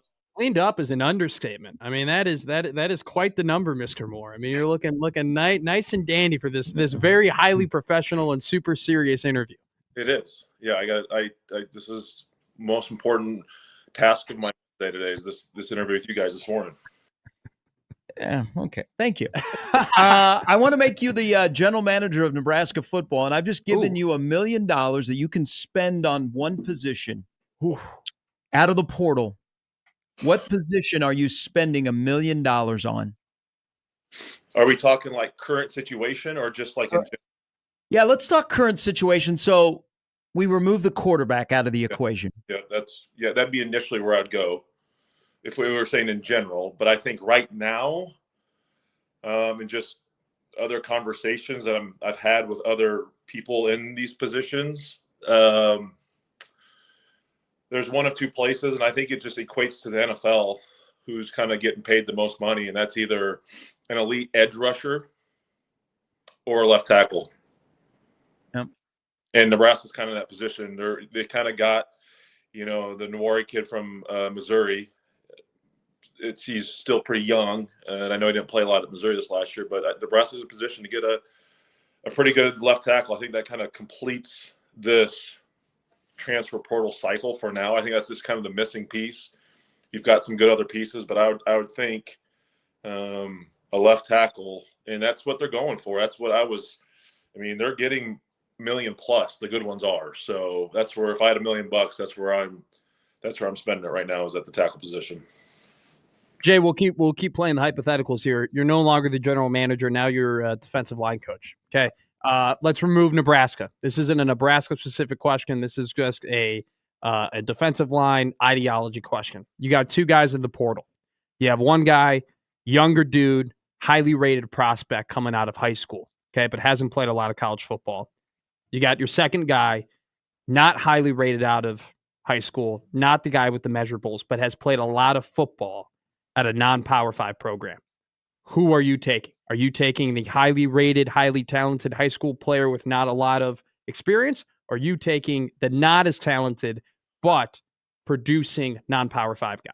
Yeah, that's a good question. How much time do I get? 1 year with that guy who's been at other schools? I'll give you 4 years for the young guy. I'll give you 2 years for the older guy. As of right now, I think in their current situation, and where until the parameters of college football gets cleaned up and there's some structure to it, I think every year it's just going to be a year-by-year basis. And I think I go with the guy who has more street cred. Has shown. Why is that? What's that? Why is that? Why? I think in the parameters now is it's every year is going to be so vastly different. Sure. And I think you got to capitalize now. I hope it gets back to, and I think it will. I just don't know when. You still got to be able to build rosters and build teams and build foundations. But right now it's so hard to do because guys are here for a year leaving because they're getting offered more money and there's no structure to it. So I think I want to go get a guy who's proven, even at a lower level, because it's different. I've been there, coming in as a high school recruit, and you step on foot on campus. And I'm not saying I wasn't like a 5-star by any means, but it took me a couple of years just to get comfortable. And I don't know, in today's day and age, there's enough time to – now you're going to have those guys in your program, but I think you got to – this Nebraska, we need to start winning and getting back to that level. So I'm going to go take right now, with the craziness of the wild west of college football, I'm going to go get that guy who has been a little more proven, has been seasoned, even though it might be at a Sun Belt team or a MAC team. someone like that. But he's shown it on film against other teams, and maybe he's shown it against other power 4 or 5 conference teams as well. Those teams play those type of rosters and teams as well. So I would say I'm leaning that way. But if it says now, if things get cleaned up, I think I would move back to getting a younger guy that you're going to sign him to a 3-year deal. I mean, that's just what we got to get back into. But now that's not there. So I want to get a guy that can help us win now and not maybe be not a risk, but a little bit more of a project. So that's right. That's kind of where I lean. Jay Moore, who last night, along with DB and Michael and Vers on Big Red Wrap Up, one of the things you guys just talked about that I think, like, I don't know if Rule will ever pull back the curtain of the month of December leading up to the Pinstripe Bowl, but they were having meetings with players, telling them if they were going to be inside of the 105 or outside of the 105. You had guys in the portal. You had coaches that were leaving. You had analysts that were working on field. You had one position where the position coach is not even here. All of a sudden, you get these guys that committed to Nebraska earlier in the month. They're working out with you for the Pinstripe Bowl. There was a lot of moving parts, but it appeared that the chemistry was pretty tight. You guys talked about that last night. Why do you think that was the case? Because it was kind of chaotic in the month of December leading up to a Saturday in the Bronx. Yeah, I think Nebraska, and I think I talked about it multiple times last night, why I feel so strongly about the projections of Nebraska right now is I think the culture is really, really good. Yeah. And you can look at it with, I think Coach Rule brought that in with how the relationships he's built with the players. And I think he loves them, but also kicks them in the rear end when they need to. But I think the kids appreciate that. They don't take offense to it because they know he truly cares. And I think you look at a guy like Ramir, you look at Ty and Nash, and I mentioned Heinrich Harburg, who these are guys who easily, Ramir could have left, transferred. He could have said what he was dealing with his mom, but it was important to him to represent the University of Nebraska. Those conversations don't happen anymore with young men in universities when things go through that, when he goes through those things. Ty and Nash did not have to play. They could easily sat out and said, we're good. We're going to start training for the NFL Combine, and we're going to protect ourselves. Heinrich easily could have gone to the transfer portal and says, hey, I'm a quarterback. I want to go play somewhere else. But he's changing positions because he wants to be at Nebraska. I think the getting back to playing for the university and putting that as the most important is something that's been missing. And just in today's day and age, I don't know if we'll ever get back there, but Nebraska seems to have a little bit of that. And if you can take that, if you're younger players, Keona Davis and Riley Van Poppel, it's like, man, you just do what Ty and Nash did, you're going to be just fine. I mean, there's perfect examples of how to operate day to day and handle your business. Do that. Your running back room, look at what Ramir's done. So I think I think that's important. That's why I feel like things are in a really good spot. And I think when you're all kind of invested in pedaling the bike in the same direction, you can handle the distractions. You can handle a little bit more chaos. You can handle the uncertainties because we're working towards the same goal. Everyone's on the same page. No matter if someone's here, gone, left, came back, whatever it is. Like, man, it's all good. Like we're all on the same page. We're being told. Things are being communicated the right way. There's no hidden agendas. There's no hidden messages. So I think that's just culturally why you're able to handle that and go win a bowl game during all the chaos. Where they're at is really good. Jay, I love the conversation about culture because I think that, there have been plenty shortcomings with Matt Rule in his tenure here in first 2 years, but the culture has not. The culture has been probably the thing that he can hang his hat on the most. I want to ask you about this, though. The staff that he brought in was really, it was about setting a culture. He hired the guys he hired mainly because they had been there before with him. They had been in the trenches with him before. Some of them had been coached by him before. And so he brought those guys in mind. All right, we're going to set this culture. We're going to make this program the way it was at Temple and Baylor. And I need my guys who've done it before with me to do it here in Nebraska. Now we're at a point, though, where a lot of those dudes are gone and that there are new coaches who weren't a part of that culture setting. Is that a concern for the culture? The fact that a lot of the position coaches who were here to set that have now moved on? No, because I think initially that foundation has been laid, and let's be honest, this isn't Temple or Baylor. Yeah, great point. I mean, a whole different ballgame we're dealing with. Temple has how many other sports in the area that people pay attention to? If they go, people don't care if they go 9-3 or 4-8. Yeah, they don't.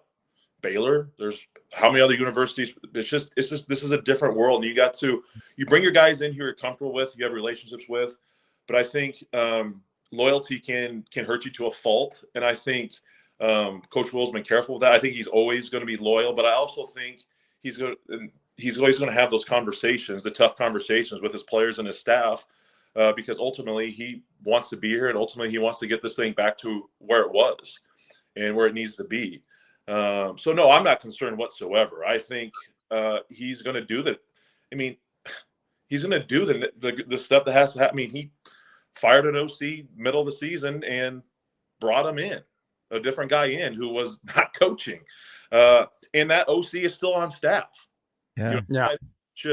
It's unique, but it's unique in the fact that I think only Coach Rule could do that, because I think that's the relationship he has with the staff. I hope he keeps Ed Foley on staff to be almost like a high school coach liaison to help in the recruiting area, because I think Ed is he brought that back to the state. I know the special teams discussion is one thing, but Ed is a fantastic human being, and he's a great coach. But I think the relationships he built with the high school staff that's been missing around the state, he needs to be commended for, and he needs to be kept to kind of keep those ties together.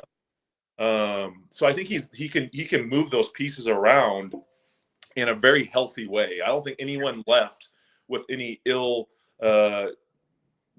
demeanor whatsoever. I just, that's just the culture, but also just the ability to have those uncomfortable conversations, but in a good way. Healthy. Yep. Position group that has to take the biggest jump between now and a Thursday night at Arrowhead Stadium. Quarterback. Ooh. In what way? I think Dylan needs to get his body better. I think he's really good, but I think he needs to, and he'll get this. I think he'll get that. He'll do it. Needs to be more mobile. He needs to learn. He needs a fastball.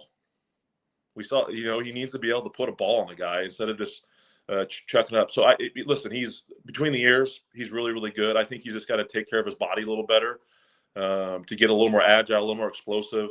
You don't need to, I don't think he's going to be all of a sudden run up. He's going to be Lamar Jackson back there by any means. But if you want his twin, right, Patrick Mahomes, and like he can hurt you with your feet now and then if you're not careful. Need to lean a little bit more that way, and just needs to learn how to slide better. A lot of those things. I don't know if that's a huge aspect, but that was my first one. But always, your O-line and D-line's always got to be really good. You got to have guys step up and replace Ty and Nash. But initially, I think the quarterback room is Dylan's got to get, but he will get better. But he's got to take a jump, and that's the most important position in football. If you want an elite quarterback, you got to get some talent around him too, and I think they're working on that. But I think he's just that's just the most important position. So I think that's a jump where I think we will see from year 1 to year 2. We heard going into this preseason of the press conferences, like Satterfield and Rule kind of gushing over the fact that like he was checking that Dylan was able to check to different things, and he was reading defenses and making calls at the line. He's really young, and we saw some instances and where he was checking into stuff that wasn't the right stuff. Do you think I know you're going into year 2, but do you think there's a benefit to maybe having Dana take a little bit off of his plate for next year and having less of that pressure of having to make those checks at the line, with considering the fact, look, I know he's played 12 games, but he's still a young quarterback. Yeah. He's still got a lot of football to be played. Yeah, I think, maybe it's hard because if he can handle it, which I think he can, I think you can put a lot on. I think you can put a lot on Dylan's plate because I think he studies the game tremendously. He understands it. I think you'll just, like I said, getting some better weapons around him, get the offensive line, just a little better, get the run game going a little better, which we saw kind of that evolve once Dana got here. Things just looked to run a little smoother. Yeah. I think he did pare down the offense quite a bit. But I think you can put a good amount on Dylan's plate because I think he's really good between the ears. So I don't expect them to dial anything back. I think it's game by game scenario, but I think you can put a lot on Dylan's plate mentally. I think he can handle it just fine. It's just you do that to him, but is it necessary for the offense, right? That's the biggest thing. Is it necessary to do that to Dylan? Is it necessary to have an immense playbook or a call sheet going into games? Do you need to have that? Yeah. And I don't think that totally is. But once you get another spring ball, an off-season training camp with these guys, who knows? It could be a pretty elaborate playbook next year. Stop me or go ahead and flame it. Vincent Shavers will be what next year? A damn good football player. I don't know if he's going to be. Oh no,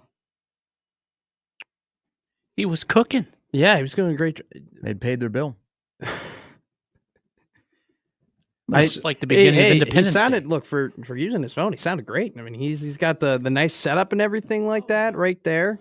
Looking Literally nice and just- dapper today. Literally just thought to myself, man, he sounds good. He sounded nice and great. He's clear. been sounding great today. Do you So think maybe he got an upgrade? Do you think the question on Vincent Shavers hit Jay Moore as hard as he hits other people, and that knocked his connection off? But Thank you. that's a good one. Vincent Shavers. Let me talk about it. Talk about freshman. He hits people. We're back. Levels guys. Yeah. Jay. Jay, that was a great answer. Thank you. On my phone, for some reason, I get kicked off. We'll get it figured out. I think he's gonna be really good. I mean, we saw him play a little bit this year, but obviously the plays he made in the Pinstripe Bowl, a lot of splash plays, very fast, physical, violent.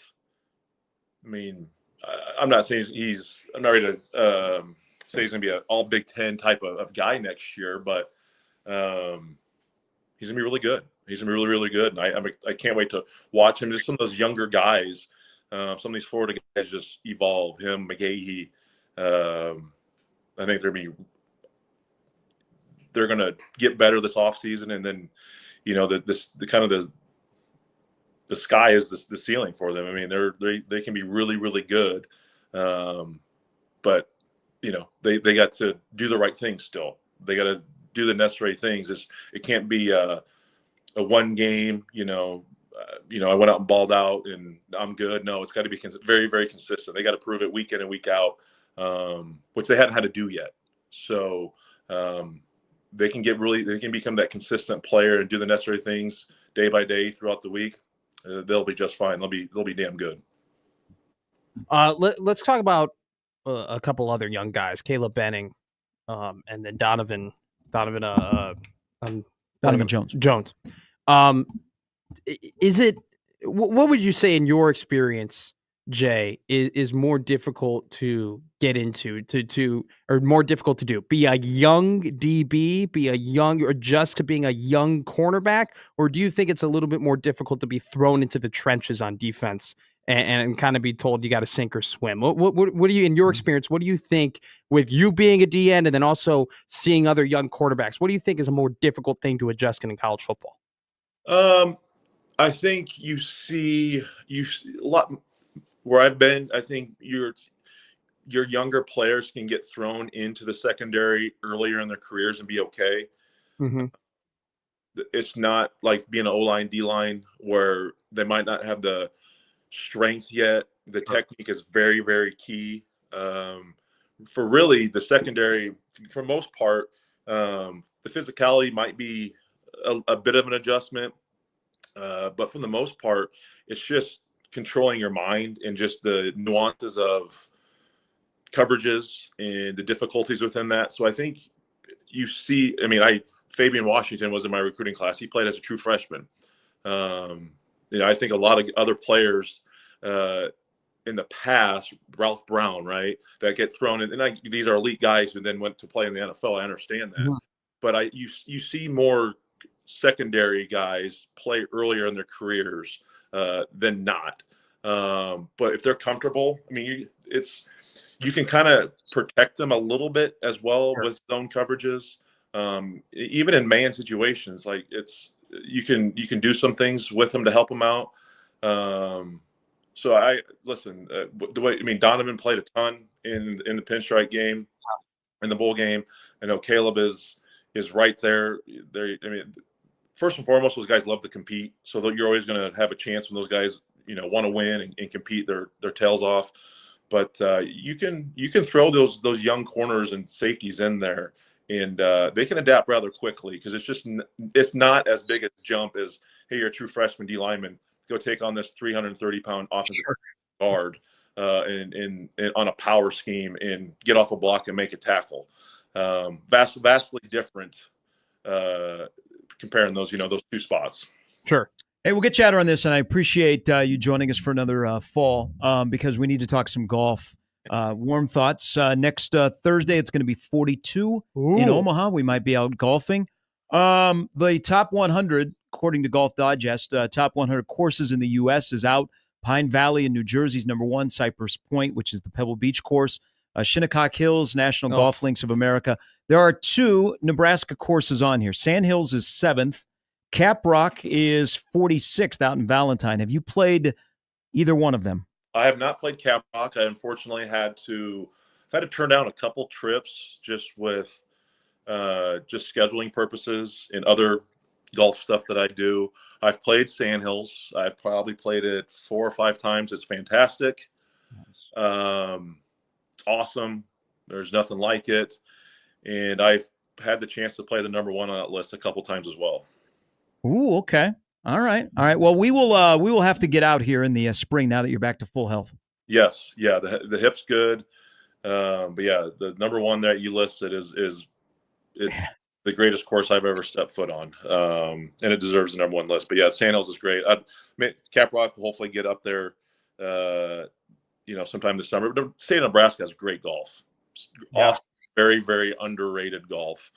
I'm lucky as a golf junkie that there's really about 12 fantastic golf courses around the state that we have access to, and I'm spoiled enough to know people that can give me access to them. Yeah, I like how you put that. From both of you. Listen, my golf clubs are coming in 2 weeks. They're getting shipped out here. I'm not that great of a golfer. I'm like a 90 to a 93, so I can't play with you guys. But I'm gonna need the rundown from both you and Gary. What are the courses that I need to check off the list in Omaha? Where are good places for me to start and whatnot? So I'm gonna need the list. You guys are veterans.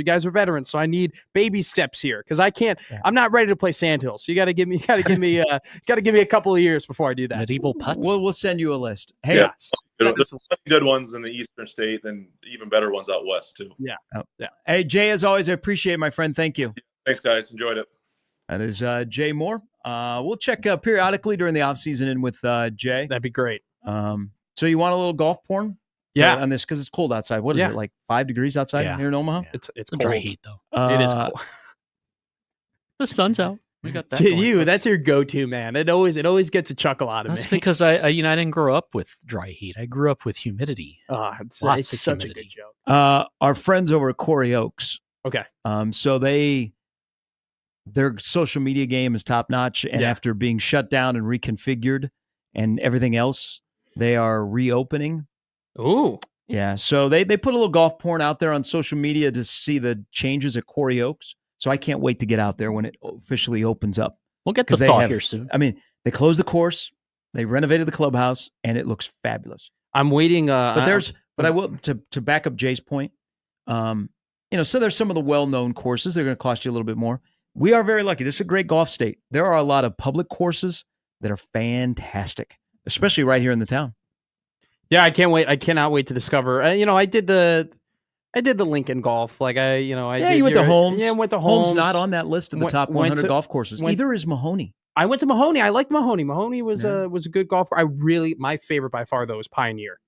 Pioneers is a great golf course. I love Highlands is fun. Like Highlands going out there, especially if it's like a not windy day, it was a good time. I love Pioneers though because like you can scramble. I love the scrambling at Pioneers and the actual you can have some challenging shots out there, but it's nice enough where you as a 90 to 100 golfer where I still can enjoy my round. I know better at the level I'm at to not play a course like Sandhills, to not play a course. I did Pelican Hill over in California. It was a beautiful course. Yeah, probably need a couple more golf lessons before I go back out there. Yeah. On this list, so Oakmont is 5th. Yeah, Augusta National is 6th, and then there's Sandhills. God, Sandhills. I see it's number 2. Or am I looking at last year's list? I might be looking at last year. Oh, I'm looking at last year's list. I apologize. Sorry. Sandhills has now been open for 30 years. Wow. That's not that long to have a top course. That's right. Like That's that. not that long. That's not that long at all. But it doesn't seem like it's been open for 30 years. Because all of the build up to it, and by now, a lot of people have had the fortune of playing out there, which it's an incredible course and it'll just eat you alive. But it's a bucket list for golfers in the state of Nebraska. 30 years. 30 years. Sandhills has been open. Elm in Highland Park, Illinois. That's a really, really nice golf course. My dad's played that before. Well, you guys belong to the Chicago Country Club there in Wheaton, right? No. You and Chuck Long? Let me tell you Chuck something. Hartlieb? I was so close to We have playing. talked more about Iowa quarterbacks today than we ever have. I was so Burmeister close to called a playing good the game last Ridgemore night. He Country did. Club. Bingo. Good recall.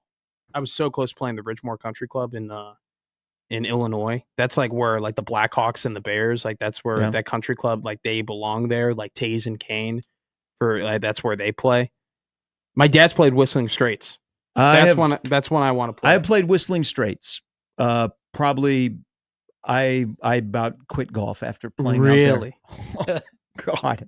Tough. Yeah. Who thought about building a golf course right there? Like I played Kiowa Island Sure. way back in the day before it got as big as it is now.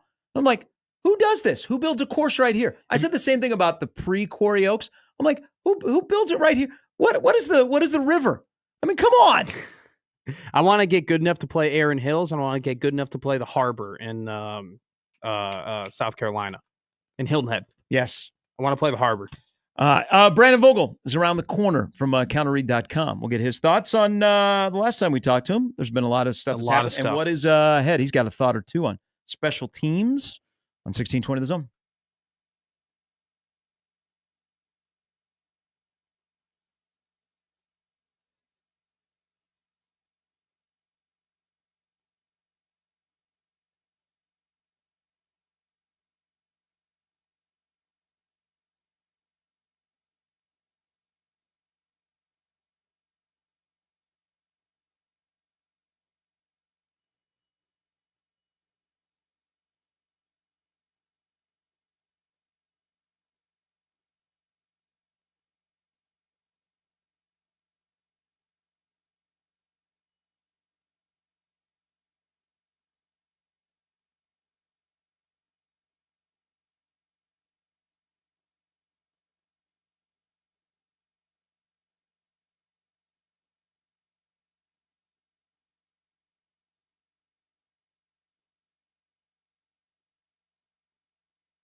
I hear Cyprus on the list. The number 2 on that list is a nice place. Thank you, Adam. I also, so this is you're new here, and, Yes. and we're going to get Jimmy into golf. Heck yeah. I do need a resolution this year. I think so. Landman in Homer, which is a beautiful course. The way you describe your game, Yeah. may not be where you want to go immediately. Sure. But I think they opened up reservations for 2025 on Saturday morning.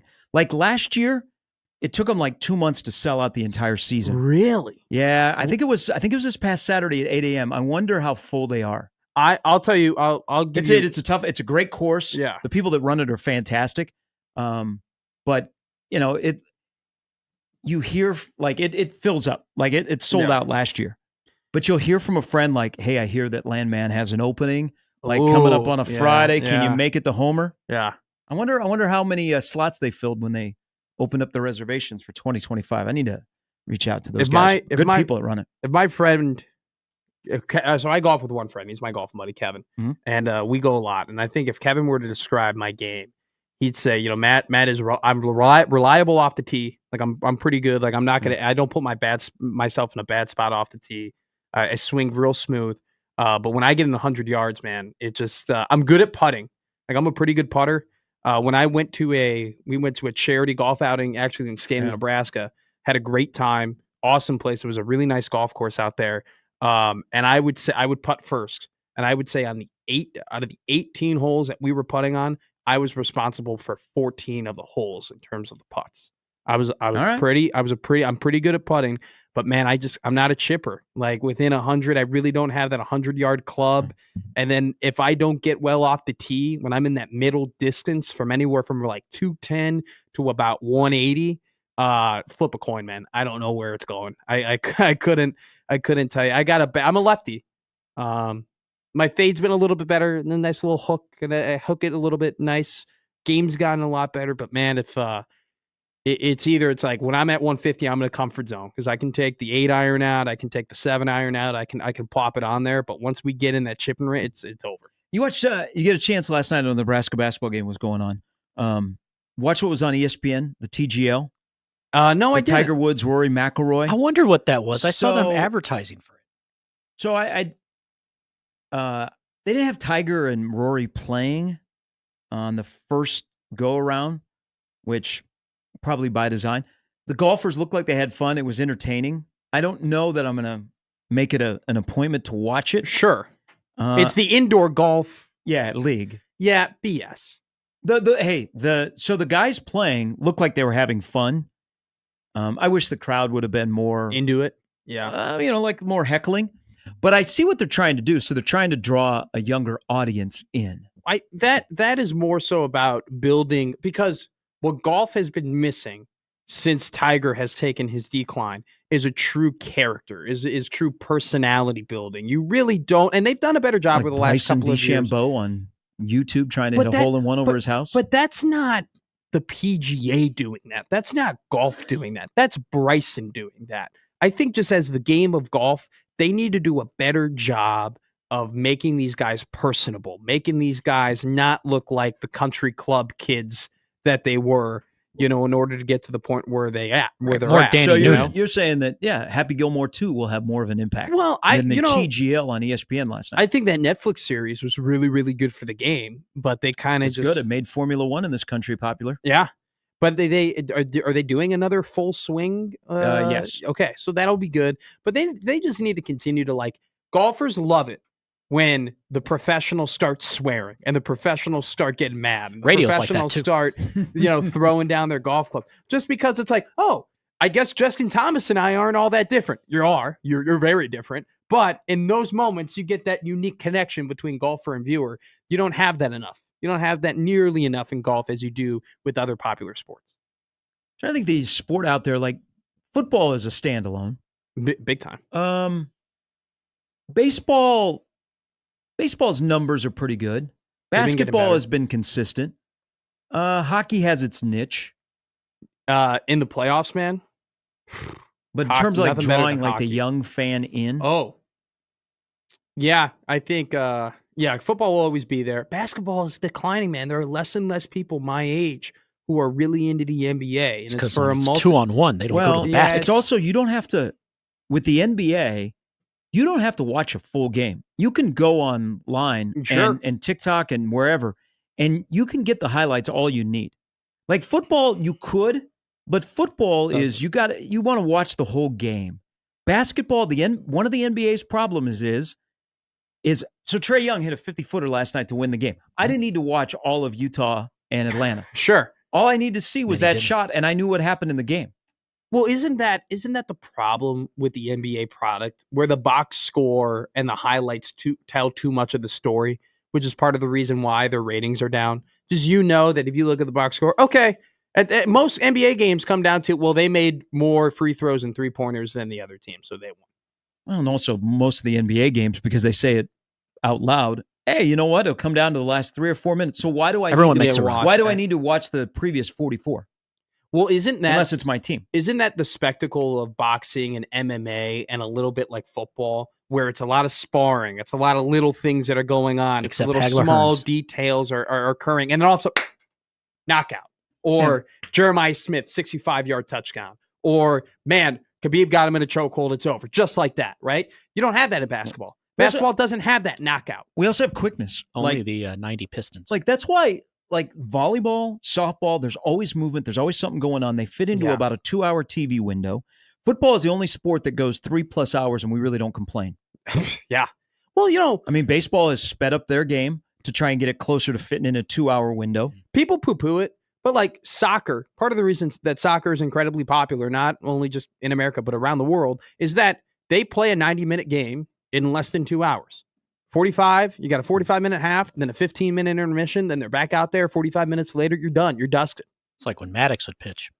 $1.50, you're out of there. my dad did not like soccer, was very much like, oh, it's not an American sport, whatever, and then I got into it. I got into soccer because I had friends who were soccer players. I got into playing the video games and watching the teams. And so dad, I would put on the TV, would watch soccer. Dad would watch it with me, and he'd be like, look, it ain't my cup of tea, but man, the fact that this game started at 7 and we're done at 8:45, nice. Okay, that sounds like something I would say. So I need to stop You'd judging. be in bed by 9. Yeah, like the fact that I might have to give soccer 7 a.m. in the morning. You got to wake up early. Watch Tottenham play the Gunners. 7 in the morning's nothing. You a soccer guy? You don't peg me like a soccer guy. I am red, white, and blue. I would be more prone to going in person and watching soccer and enjoying it than watching it on TV. I think it's one of the rare sports that definitely is better in person than it is on TV. I could go to Warner Park and watch Union Omaha, but I don't know that I could sit at home and watch CBS Sports Network carrying a Union Omaha game. All about the World Cup in this country. Next year. I'm gonna try and go. It's gonna be expensive as heck, but I'm gonna try and do it. Be a heck of an experience over at it's at Arrowhead, right? Mm-hmm. That's one of the sites. It's gonna be incredible. I cannot believe Soldier Field. Chicago should be ashamed of themselves. The fact that the Bears. No, for the fact that they don't have the infrastructure and ability to host a World Cup game. It's absolutely embarrassing. Yeah, screw you, Chicago Fire. You ruined it for everybody. Ruined it. All right, Brandon Vogel, accounterread.com, coming up next.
And we are back with our good friend from counterread.com for the first time in the new year. We welcome in Brandon Vogel. Good morning. Good morning, guys. Good morning. How was your holidays, and how is the start to the new year? Oh, pretty good. Made it through with two toddlers. This was the first Christmas where they were both kind of that age, and then of course came down with a little bit of kiddo sickness right before break was supposed to. I'll say it mercifully end. So had a little bit of a delay, but they're back in school now, so we're good. Brandon, are you a Bo Sox fan? Yes, I am. That's awesome. And lived in Boston for a while, and all the way out in western Nebraska. Used to watch Nesson quite a bit via satellite dish. Type of character that's a high character guy right there. Boston Red Sox fan. You know the type of guy you're dealing with Brandon Vogel. He's got that red hair. Tells a lot about it. What's your theory? Because we're supposed to hate the bowl games, and then we throw in the playoff games. But yesterday, it came out about the TV ratings, and they're really, really good. What's your theory on why we have enjoyed college football for one straight month after the regular season? Yeah, I mean, I think part of it has to do with the holiday break nature of it. Like more people are home or, working slightly different hours than they often typically would. So you get a game that shows up on your TV at 1 p.m. on a Tuesday. Cool. And I think some of it is like, people talk about all the time. Oh, Maction's back. Maction starts tonight. We can watch a game on a Tuesday night. That's great. So I think being kind of the random day nature of it really helps. Now, this year, with the way the calendar broke, it was a little bit jarring, at least to me, to have only the Bahamas Bowl on Saturday. But I think that's part of it. People like to watch football, and it turns out you put a football game on, no matter kind of who's in it or where it's at. People will probably at least check in. I want to let's keep it on the bowl game conversation, but I want to throw the transfer portal and NIL to this. Do you think because of how the portal is, and also because of the fact that the TV ratings are really good, and a lot of these games, almost all of these games, are on national TV, and that there are a lot of people watching it, there are a lot of coaches watching it, and programs watching it, that the transfer portal and NIL are now it's more encouraging now for some players to play their bowl game, to perform well in their bowl game, to get that notoriety, and then enter the transfer portal. Do you think that aspect is now leading to less and less opt-outs? It could be. I mean, I think that's probably the case for a couple of guys. Yeah. I think some of it too is the average college football fan probably, and I consider myself a pretty avid college football fan, and this is the case for me, may not know, say, Memphis intimately. So in some cases, it doesn't matter like who's available or who isn't in a game such as that. To me, I think this is a lot has changed in college football. This is a good sign in my estimation of it's still about the schools and it's still about the teams. And yeah, when you get to, you know, the bigger bowls, which I guess are kind of being usurped by just the playoff bowls at this point, you want to see the biggest players there. But for the sort of early December, slate, it may not matter as much as who's in and who's out. Hey, so let's shift over to the portal because Nebraska's not wasting any time this week. They want a left tackle. They are pursuing a left tackle either from Alabama or New Mexico State. So they're at 14 additions out of the portal. The pain meter isn't as much because they've won some portal battles. Mm-hmm. What is the addition, in your opinion, out of the portal that makes sense for position and what Nebraska needs? What player? An addition yet to come? No. Currently, of the 14 that are new out. I think the biggest one for me, the highest impact one, has been Deshaun McCullough from Oklahoma. When you look at Mekhi Bayer and him going to Missouri, really good player, had it felt like he was on an upward trajectory, and I think he still will be, even at his new destination, of course. So to get a player like that, that's the one where I felt like Nebraska kind of most directly canceled out what it lost and maybe even upgraded. When you look at what McCullough has done at his stops. So he is for me so far the biggest addition that Nebraska has made. Now it has bigger needs. I think when you look at losing multiple defensive linemen, and they've brought in some guys that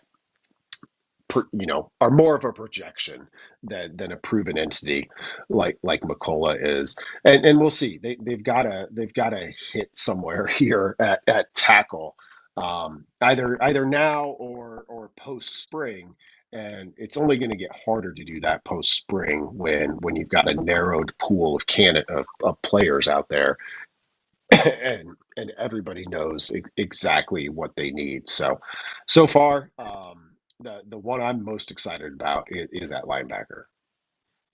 We'll go. I'll ask you another national question here, Brandon, because I'll love to get your perspective on it. How much do you think Indiana's season has affected the outlook, the national outlook on teams' expectations for the next college football season with the playoff and how they build their roster?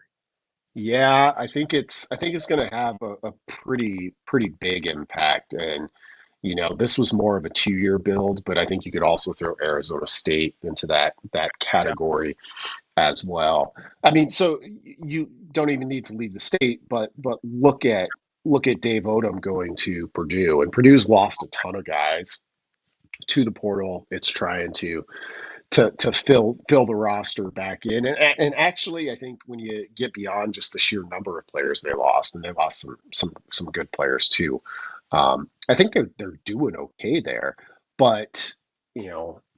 I'm not a Purdue fan. I don't traffic in Purdue fan circles, but I would assume like in terms of pie in the sky stuff, there are people who be out there like, well, why can't we be Indiana? Like we just watched it happen, um, Yeah. you know, down the road a little bit. And Arizona State kind of took a hard year one intentionally when Kenny Dillingham got there, and it paid off there. I mean, I think when I look at the playoffs, so the 4 teams left, like almost everybody would have had them in their projected 12-team fields.